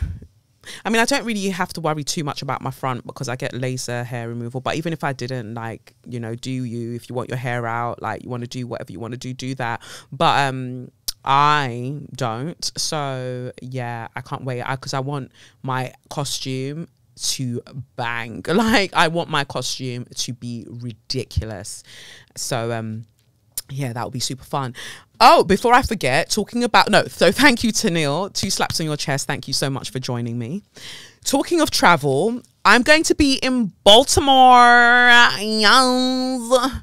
I'm going to be in Baltimore, baby girls, baby boys, baby non-binary. So I'm going to the Afros and Audio podcast festival. That's happening in Baltimore. And I'm hoping that you can come along. You know, if you're in, you know, east side, even if you're on west side, whatever you feel like, if you want to come to it's a podcast convention. If you want to come through. Like, I'm sure we'll have a great time. But in case that you're like, okay, I don't know if I want to come to the actual thing and hear you talk. I'm just bringing up my bits now. Not my bits, but, you know, here we go. So yeah, in case you're just like, you know what, I don't know about all of that, I'm thinking of doing a meet and greet in Baltimore for, you know, a small group of people on the Saturday. So that will be Saturday 21st of October. I know, it's round the corner, literally next month. So Saturday 21st of October, I'm going to be at the Afros and Audio Podcast Festival. So I'm going to be speaking in the daytime alongside Bernard Achampong. So we're going to be speaking about what it's like, you know, in terms of British creatives and podcasting, bringing that, because I feel like oftentimes Americans don't really know too much about British podcasts.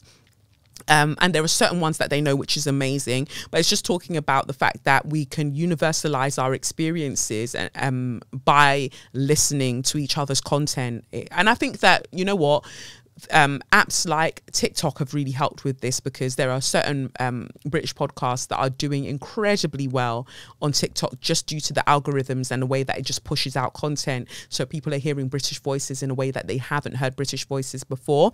So it's great that I get the chance to be out there to contextualize all of that, as well as share my experiences of my experience of being a Black British podcaster. So that's going to be super fun. I'm going to be in Baltimore. Doesn't the kind of DMV area slap for seafood, or am I wrong? Baltimore, is that also where The Wire was based? Because, you know, imagine I've watched The Wire from beginning to end like 5 times, or at least 4 times, and I swear it's Baltimore. I could be wrong. It is, because it was like the newspaper was called like the Baltimore Star or something. I could be wrong. I could have made that up as well.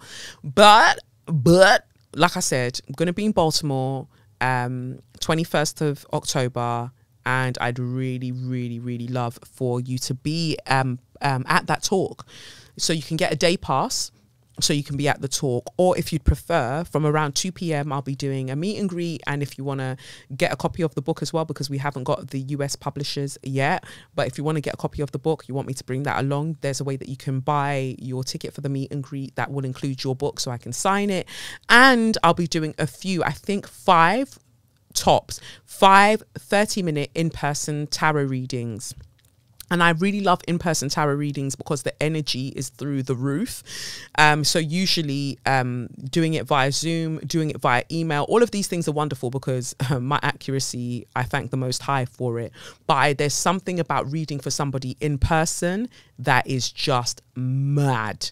So there'll be a form, like a form for you to fill out to show your interest in the show notes of this episode. So let me know if you're planning, what you want to come to, what you're planning to do, and if you'd like to be at the meet and greet, or if you'd want an in-person tarot reading. from me. It'll be 30 minutes one-to-one on the 21st of October. Yeah. So I hope that you can do that. And I'm very much looking forward to being part of Afros and Audio. So it's the 5th anniversary of Afros and Audio Podcast Festival. It's the first 2-day conference for and by Black independent podcast creatives and audio professionals. So it runs from October 21st to the 22nd, 2023. And if you're attending in person, because you can also do it virtually, in person is at the Reginald F. Lewis Museum in Baltimore, Maryland. And virtually, you need to download the Whova event app, WHOVA, that's the event app, and yeah, you can purchase your tickets. So I'm really looking forward to it. I'm looking forward to be doing, like, the last time I was in the US for podcast stuff was April, when I was doing the live show at SOBs. So it's nice to come back and just be part of this chat. And Bernard is incredible for founding Unedited and like being able to put out production and like podcasts in the ways that he's done it, and audio in the ways that he's done it over the past, like, over a decade. So it'll be great to be alongside greats. And so I'm very much looking forward to that. So I hope you can make it, but use the form to let me know if you're coming to the festival or you're coming to the meet and greet and would like an in-person tarot reading. I'm really excited to do the in-person tarot reading. I just feel like it's going to slap. The energy is going to be mad. So then you'll be told details of that going forward. And obviously, I'm trying to keep everything as cost effective as possible. It's nothing mad. It's not being kept a secret. We're just really trying to just gauge interest. And then Annie and I will have the details up for you. So like I said, 21st of October, Baltimore, Maryland. That's where it's all going down. So looking forward to seeing you there. Anyway, now let's get to So You Mad. So You Mad. I just want to keep it... I want to say keep it brief, but I don't think you can keep it brief. Man, I got locked up, then I found my way out. Hey, then I found my way out. I got locked up, but I found my way out. Daniel Khalife escaped from Wandsworth Prison. Daniele. How many times did I call you Daniel? You escaped, and where did they find you? Chiswick. You had enough know-how to escape the prison by strapping yourself underneath the food van that came to come and deliver things, because you were working in the kitchens. And you only got as far as Chiswick. They just found you there riding a bicycle. I'm going to put my tinfoil hat on. Have they shown close-up images of him actually being back? Like it's him, and he's back in prison. I need to see a photo to confirm this, because I know that they've showed the fuzzy images of some person sitting on the ground and the police are apprehending him, but I want to see proper. I want to see that it's him, because they're showing the initial picture that they took, not any updated photos, and I'm gonna need that. Because the reason I say I'm gonna need that is because Britain doesn't like to take L's. So... like, you're telling me that you still haven't found Madeline, and Madeline didn't even have any military training, but you managed to find this one you managed to find this guy with military training. This is as far, like, this is my thing, yeah? When you have military training, you know how to survive in hostile environments, and you're telling me he only went as far as Chiswick. So you just wanted to go to Gail's Bakery, go and get yourself a little chicken bun and a little Chelsea bun, and then head back. What were you doing? Were you getting some ingredients for risotto? What were you doing? Daniel, I was rooting for you. We were all rooting for you. I've never been so angry at an inmate. Sorry. They were like, we've got him under terrorism charges and this and that. Look, I struggle to believe what the establishment tells me. So I don't know what he's done. So I can't be getting all hot and bothered. You're telling me, he took secrets and he gave them to Iran. Like, how does one do that? Now, have you noticed that there's going to be an uptick in people who are accused of spying for whichever country their parents are from? Look, let me put it down on record now. I am not spying for Nigeria, because I know that they won't pay me when I finish spying. They'll now say, are we not friends? Are we not friends? So you really wanted us to give you that 30 million. Kelechi, you love money too much. You wanted 30 million for just bringing us a text message from Boris Johnson. You, this girl, you love money. Ibo Kwenu, you love money. And that's how I won't get paid after I've gone through all that trouble of wanking Boris Johnson off to get the state secrets and bringing it to you. God. Disgusting. Disgusting imagery. It would smell like sewage. Anyway, it says here, according to the Metropolitan Police, Daniel Khalife has been arrested on... That's what I need you to hear. According to the Metropolitan Police, so they are the ones who are providing us this information. Okay. Daniel Khalife has been arrested on suspicion of being unlawfully at large and being an escaped prisoner. It is unclear whether he will return to Wandsworth or a higher security facility. You're going to send me back to Wandsworth after I've showed you how I know how to escape from there. Try me, ho. Daniel Khalife reportedly laughed as he was apprehended in Northolt on Saturday morning, not long after a plainclothes police officer pulled him off a bike on a canal towpath. It just doesn't sound realistic. And if it's true, that is him and they've done that, I don't know, it's just such an anticlimax.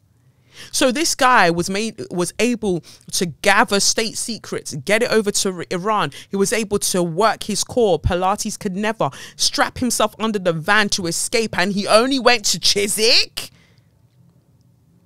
And then he didn't even cut his hair. If the video is correct, he didn't even cut his hair. Oh no, baby, you flopped that. Footage obtained by the Sun newspaper showed the 21-year-old sat in handcuffs next to a sleeping bag and a Waitrose call bag. So Daniel was a bougie bitch, because like you escaped and you went to Waitrose.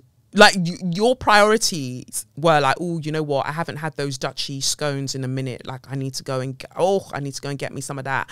Oh, or unless they've got the rotisserie popping, I could kill a rotisserie chicken. Let me roll through. I don't know. Footage obtained by the Sun newspaper. The Sun. Metropolitan Police. The former soldier, you spelled soldier wrong because you spelled soldier, went missing from HMP Wandsworth on Wednesday and has been spotted walking towards Wandsworth Town Centre on the same day. Police had further confirmed sightings of him in Chiswick on Friday night. You know, it's the moment that they said that it's a £20,000 reward, people started yapping. Detectives had also scoured Richmond Park, bloody hell, my eyes, which is not far from the Category B prison, and had performed an intelligence-led search at a residential premises in the Richmond area. According to the Metropolitan Police, he has been arrested on suspicion of being unlawfully at large and being an escaped prisoner. Commander Dominic Murphy described the search for Khalife as extremely complicated and said officers did well to capture the resourceful prisoner within 75 hours. Well, he wasn't clearly that resourceful. He fucking went to Waitrose. Mr. Murphy said the public had been integral to the search and more than 100 calls were made to police with information. Frank Noon, who was running in the area early on Saturday morning, told Sky News that he had seen Khalife lying on his back as he jogged along the river. He said, it was only when I saw him 3 hours later and he was wearing the same clothes that I thought, that's weird. Khalife was working in the prison kitchen and was wearing a cook's uniform when he disappeared. He's believed to have held onto the straps on the underside of the truck to make his escape. Prime Minister Rishi Sunak said he was very pleased Khalife has been arrested and praised efforts by the police and the public in finding him. The police had offered a reward of £20,000 for information leading to his arrest, but this is yet to be claimed. It is unclear whether the inmate will be returned to Wandsworth or housed in a higher security location. Khalife is a former member of the Royal Signals who was based at Beacon Barracks in Stafford.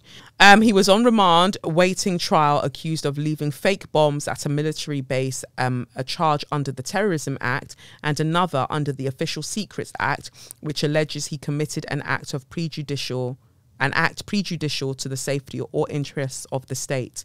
He was discharged from the army in May and appeared at the Old Bailey via video link in July, denying the charges against him. I'm sorry, it's giving Minority Report. It's giving Jason Bourne. I don't know. The sources that you've given me here. So you're telling me he escaped, didn't cut his hair, didn't change his clothes, and was just walking about, and it took 75 hours for somebody to notice him walking about, even though he was wearing the same clothes that he left the prison with. Like, I know that the British public, you think that they're dumb, but fucking hell. For me, the math isn't mathing. But if you caught him, you say you caught him, okay. Again, people will be like, here, Kelechi goes with her conspiracy theories. But I just feel like Rishi would have been very worried. Suella Braverman would have been very worried about their position within the Tory party if this had carried on. So if there's a way to nip that story in the bud, why not? But like they said, they caught him. I could be totally wrong. And at the moment of this coming out, or before this coming out, they will show a picture of him and they very much got him, and whatever the case may be. I don't know. But even if they've got him, I'm just not sure about the reasons that they're holding him. Because even when they were like, oh, the public, help us find him. Don't worry, he's not known to be a danger to the public, but also don't approach him. I'm like, girl, which one is it? Like, which one is it? Like, let us know.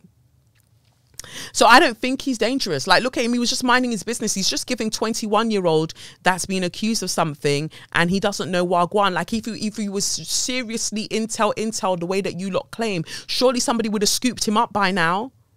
So I don't know. And then they're talking about this Chinese researcher that was working in Parliament and that he's been accused of spying for China. Like, everybody's just getting accused. Leave Britney alone. Leave Britney alone. Yeah, that's what I wanted to say about that. Very interesting scenes. What else did I see? I just saw some random things on the internet, child. I don't even know if we should be going into all of that. But it was funny to me.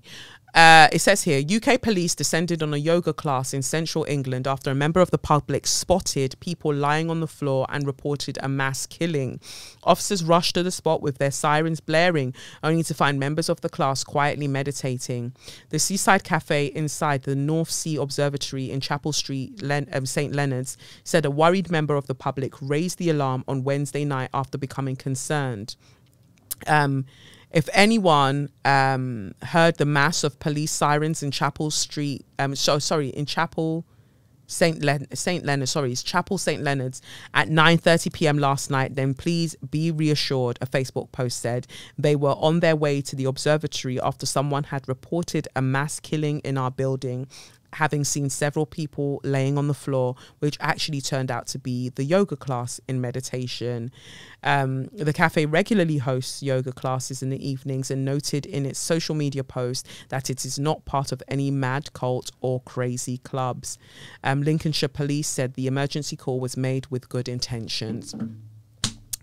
Ban phones. Ban phones. Some of you should just not have phones because what? What? Girl. Hello.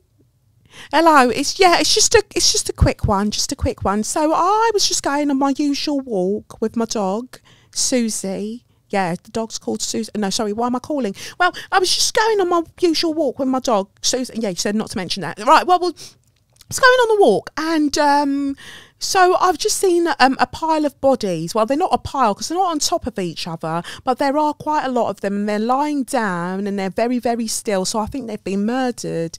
Yeah, I mean, I don't know if the murderer is still at large. I don't know if I should be standing here saying all of that now that I think about it. But yeah, I think you might want to get over because I feel like there's been a mass killing and they're just all sort of laying there, not moving. Where am I? Well, it looks like a yoga studio, doesn't it? I don't know what they could be doing in there, but they are lying very still. Yeah, they're just, yeah. So if you just want to get over, I think that'd be really useful. Fucking idiot. Oh God, that's how you know not much happens in that area, because girl, what? Gosh, a madness, absolute madness. What else was I gonna mention? I don't know if I can be bothered to go through all of it, you know.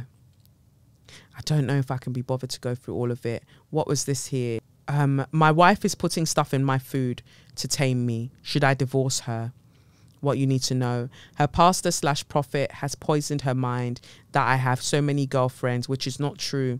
Now the prophet prescribed her medicinal concoctions to put in my food.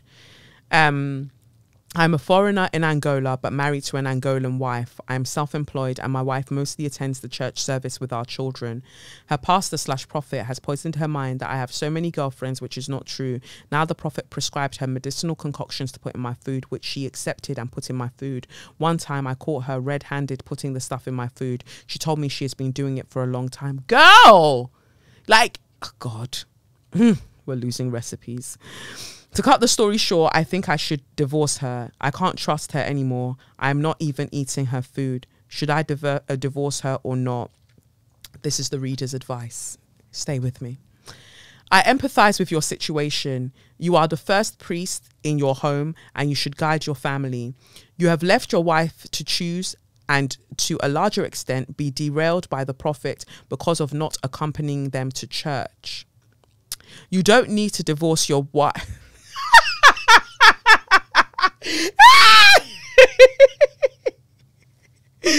You don't need to divorce your wife. What you need to do is get to know what your wife was seeking in the church and also get why she was derailed by the prophet or pastor. Be empathetic with your wife and know that she's redeemable and is able to overcome the current situation. Lead your family to a better church. Somebody else said, it is unfortunate that your wife fell prey to a rogue pastor or prophet. I think that should be a herbal medicine dealer and not a man of God. A good pastor can't give medicinal concoctions. He prays for the situation in the name of the Lord. I know as a human it can be hard to trust her again, but try to think about giving her another chance. It is good she confessed. Divorce is not the only solution. Yeah, jail. Jail is also one. It can give you more negative effects than the medicinal concoctions you were being fed. That was said by another reverend. Somebody else wrote, 4 things need to be pointed out. 1, a doctor is a big catch to any woman in any language in any country. 2, the economic trickle-down effect from you spreads wide to your in-laws and beyond. 3, once a lady gets entrapped by the smooth-talking pastors, it is impossible to make them change their minds. It gets even worse when they start dabbling in the dark occult forces. 4th, in marriage, trust sometimes becomes more necessary than even love. Negotiating divorce while in that same location could be dangerous. This is the expert's take. This is the expert now. One of the expected things in any relationship is the element of trust. In your context, this is your wife who did not tell you that an external person advised her to add an unknown substance into your food without your consent, which could be harmful in the long run. It is even more distressing that she has done it for a while based on your story. Leaving her is an option. However, I would advise that you find out at what point she began to take the pastor's words over yours. The main question to her should be whether she's willing to dissolve a marriage because of her church indoctrination. That is a relationship counselor. Boy, run. Like, you said to her, girl, I see you putting things in my food. And she's like, oh, I've been doing this for a while. Because that's the kind of person I am. You shouldn't be putting things in people's food. Like, I was going to talk about all of the things that I was reading about spells, but I'm not going to talk about that. Yeah, no. I don't know how you all feel about that. Again, the Spotify is there. The YouTube comments are there. Let me know if you walked in on somebody sprinkling some concoction in your food because they were trying to get you to love them more or to be faithful. Are you staying with them? Are you? Because clearly the element of or the lack of trust has driven them to start fucking with your food and fucking with your health, essentially, right? Because they don't know what goes into all these powders and potions that they're being given. and then they're putting it in your shit over time. I don't know. Would love to hear your view on it, because shit's clearly mad out here.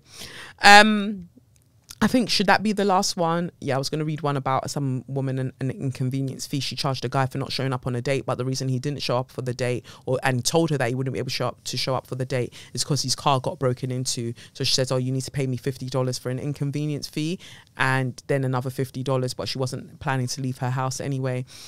This is why when men say women are not good people, you're not helping us to beat those allegations. Stop doing that.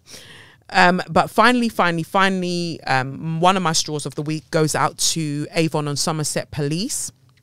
Now that we're in straw of the week, aka suck your mum.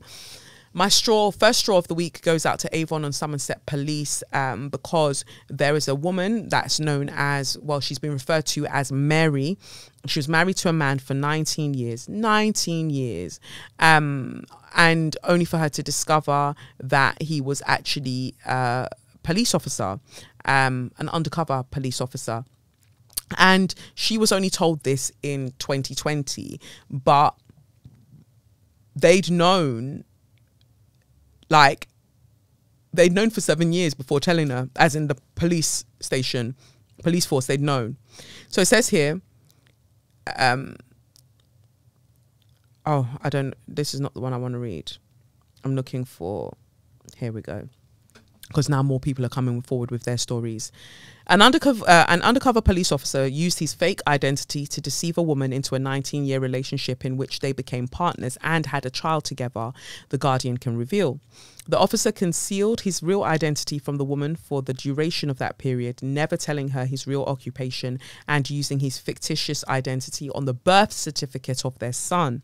In 2020, after the couple were engaged to be married, the woman discovered that her fiancé, whom she believed to be a businessman, was in fact a police officer who had subjected her to a sophisticated deception lasting almost 2 decades. The Independent Office for Police Conduct, IOPC, is investigating senior officers at Avon and Somerset Police who knew about the undercover officer's relationship with the woman as far back as 2013. They appear to have waited at least 7 years before informing the woman that the person she knew as her fiancé had been using a fake identity given to him for use in covert police operations. In a statement, the IOPC confirmed it was investigating the case. The woman, whom The Guardian is referring to as Mary to protect her identity, does not want to speak publicly about the experience. However, her relatives say that she is a shadow of the person we used to know. The whole thing has broken her. Mary's sister said she has expressed suicidal thoughts. She cries daily. She does not sleep. She's really fearful. News of the deception has upended the entire family's lives. Our dad, the stress of this has destroyed his health. This has put him in hospital. My mum is on antidepressants. She can't sleep at night. We can't talk about this to anybody, not even with our own children, Mary's sister added. It has broken us as a family. Mary's family accused Avon and Somerset Police of bullying and threatening them over the last 3 years in an effort to discourage them from speaking to the press. Senior police, they say, warned them that if the public were to become aware of the 19-year relationship, the revelation could spark riots. However, Mary's family now believe this and other warnings were used to co-opt them into a cover-up of the scandal. Mary's sister said the family believe that Avon and Somerset Police want to protect themselves at all costs. They're supposed to serve and protect, she said. I don't believe they will protect you. I believe they will protect themselves. They're using us and making us a cover for them for their failings. They're trying to silence us. Avon and Somerset Police did not respond to requests for comment prior to publication. However, on Wednesday, the force issued an apology. While working in an undercover role, a former officer engaged in an inappropriate relationship with a member of the public using their pseudonym, a spokesperson said. The member of the public has no connection with policing, and until recently, they were entirely unaware of their links to an undercover police officer. They played no role in and were not connected to the officer's operational deployment. They added, we fully recognise for those involved it has been deeply upsetting over a number of years and remains so today. We are sorry. We recognise and understand the devastating and appalling impact this has had on all those affected, and we have taken and continue to take our duty of care to them extremely seriously. Fuck you. fuck you. You knew for 7 years. You knew for 7 years before telling her. And then you're saying you took your duty of care extremely seriously. How seriously? It's also good to point out at this point that the police officer is black and the woman's black. And yes, I know that there were victims of spy cops who were also white women. I know that. What I'm saying is that I feel like part of the reason that they took so long is because, like, for instance, stay with me here. If he was a black police officer, which he is, but she was a white woman, do you think that they would have taken 7 years to tell her that the man she's laying down with is an undercover police officer? Do you think they would have taken that long? Because there's something about them both being black, I feel, especially her being a black woman, I feel that meant that they felt like they could just let it run. Like whatever case that they were trying to solve, even though I thought that they got rid of him, but whatever they were trying to solve, they felt like it was more important than this woman's sense of reality. Fuck you. Every week there has to be something that the police have done in this country or in another country. Fuck you. My God.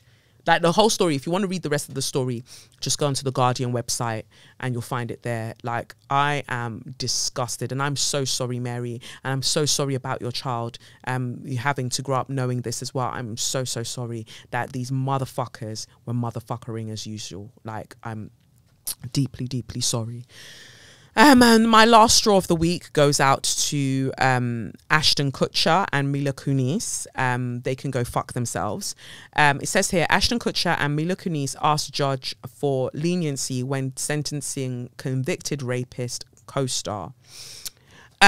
New letters have emerged that reveal ex-cast members as well as siblings wrote letters in support of Danny Masterson, with Kunis describing him as a role model. Mila Kunis and Ashton Kutcher, well, we'll go. The disgraced That 70s Show, and I used to love that 70s Show, which this is why this really pisses me off, and in hindsight, I see how problematic it was. I didn't realise that Mila Kunis, who plays Jackie, she was 14 at the time that all of them were lipsing her down, and they were much older than she was. It says here, the disgraced That 70s Show actor has been ordered to serve 30 years to life behind bars, and one victim described him as pathetic, disturbed and completely violent. But new letters have emerged that reveal ex-cast members as well as siblings wrote letters in support of Masterson. The actress who played Jackie in the sitcom wrote, "Throughout our time together," remember that this is after he has been convicted of the crime. So this is, they're writing this letter, stay with me, they're writing this letter in terms of his sentencing. He has been convicted of raping 2 women.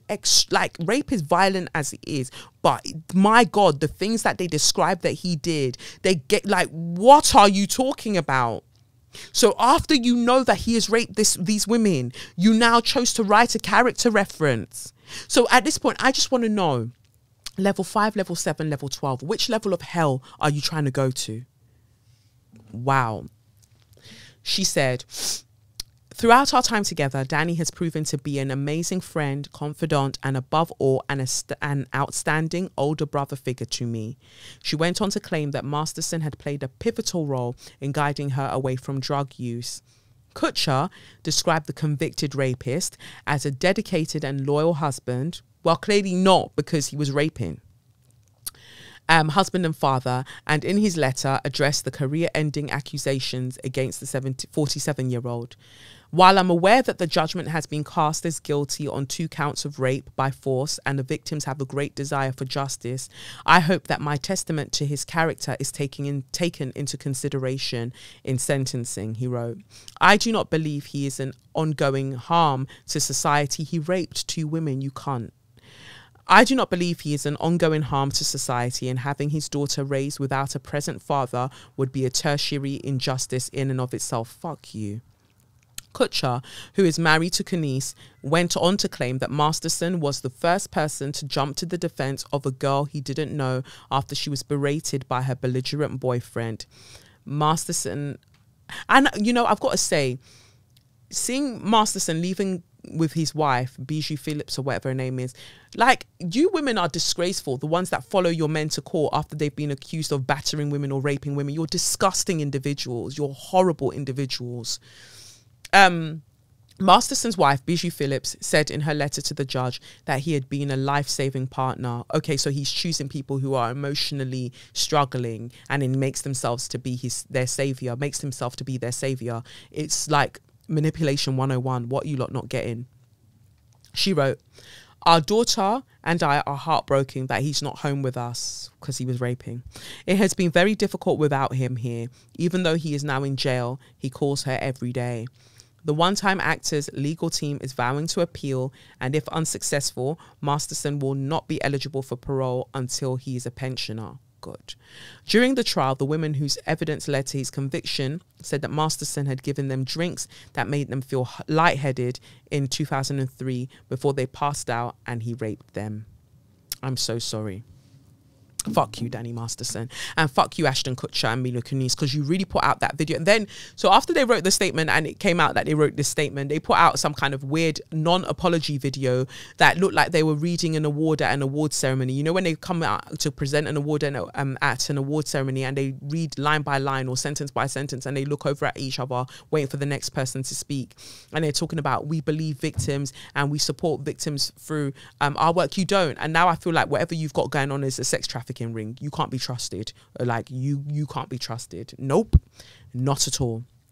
I already felt some kind of way when I heard that you don't bathe and you weren't bathing your children. You were already giving musty, but now you're giving dusty. My God, disgusting.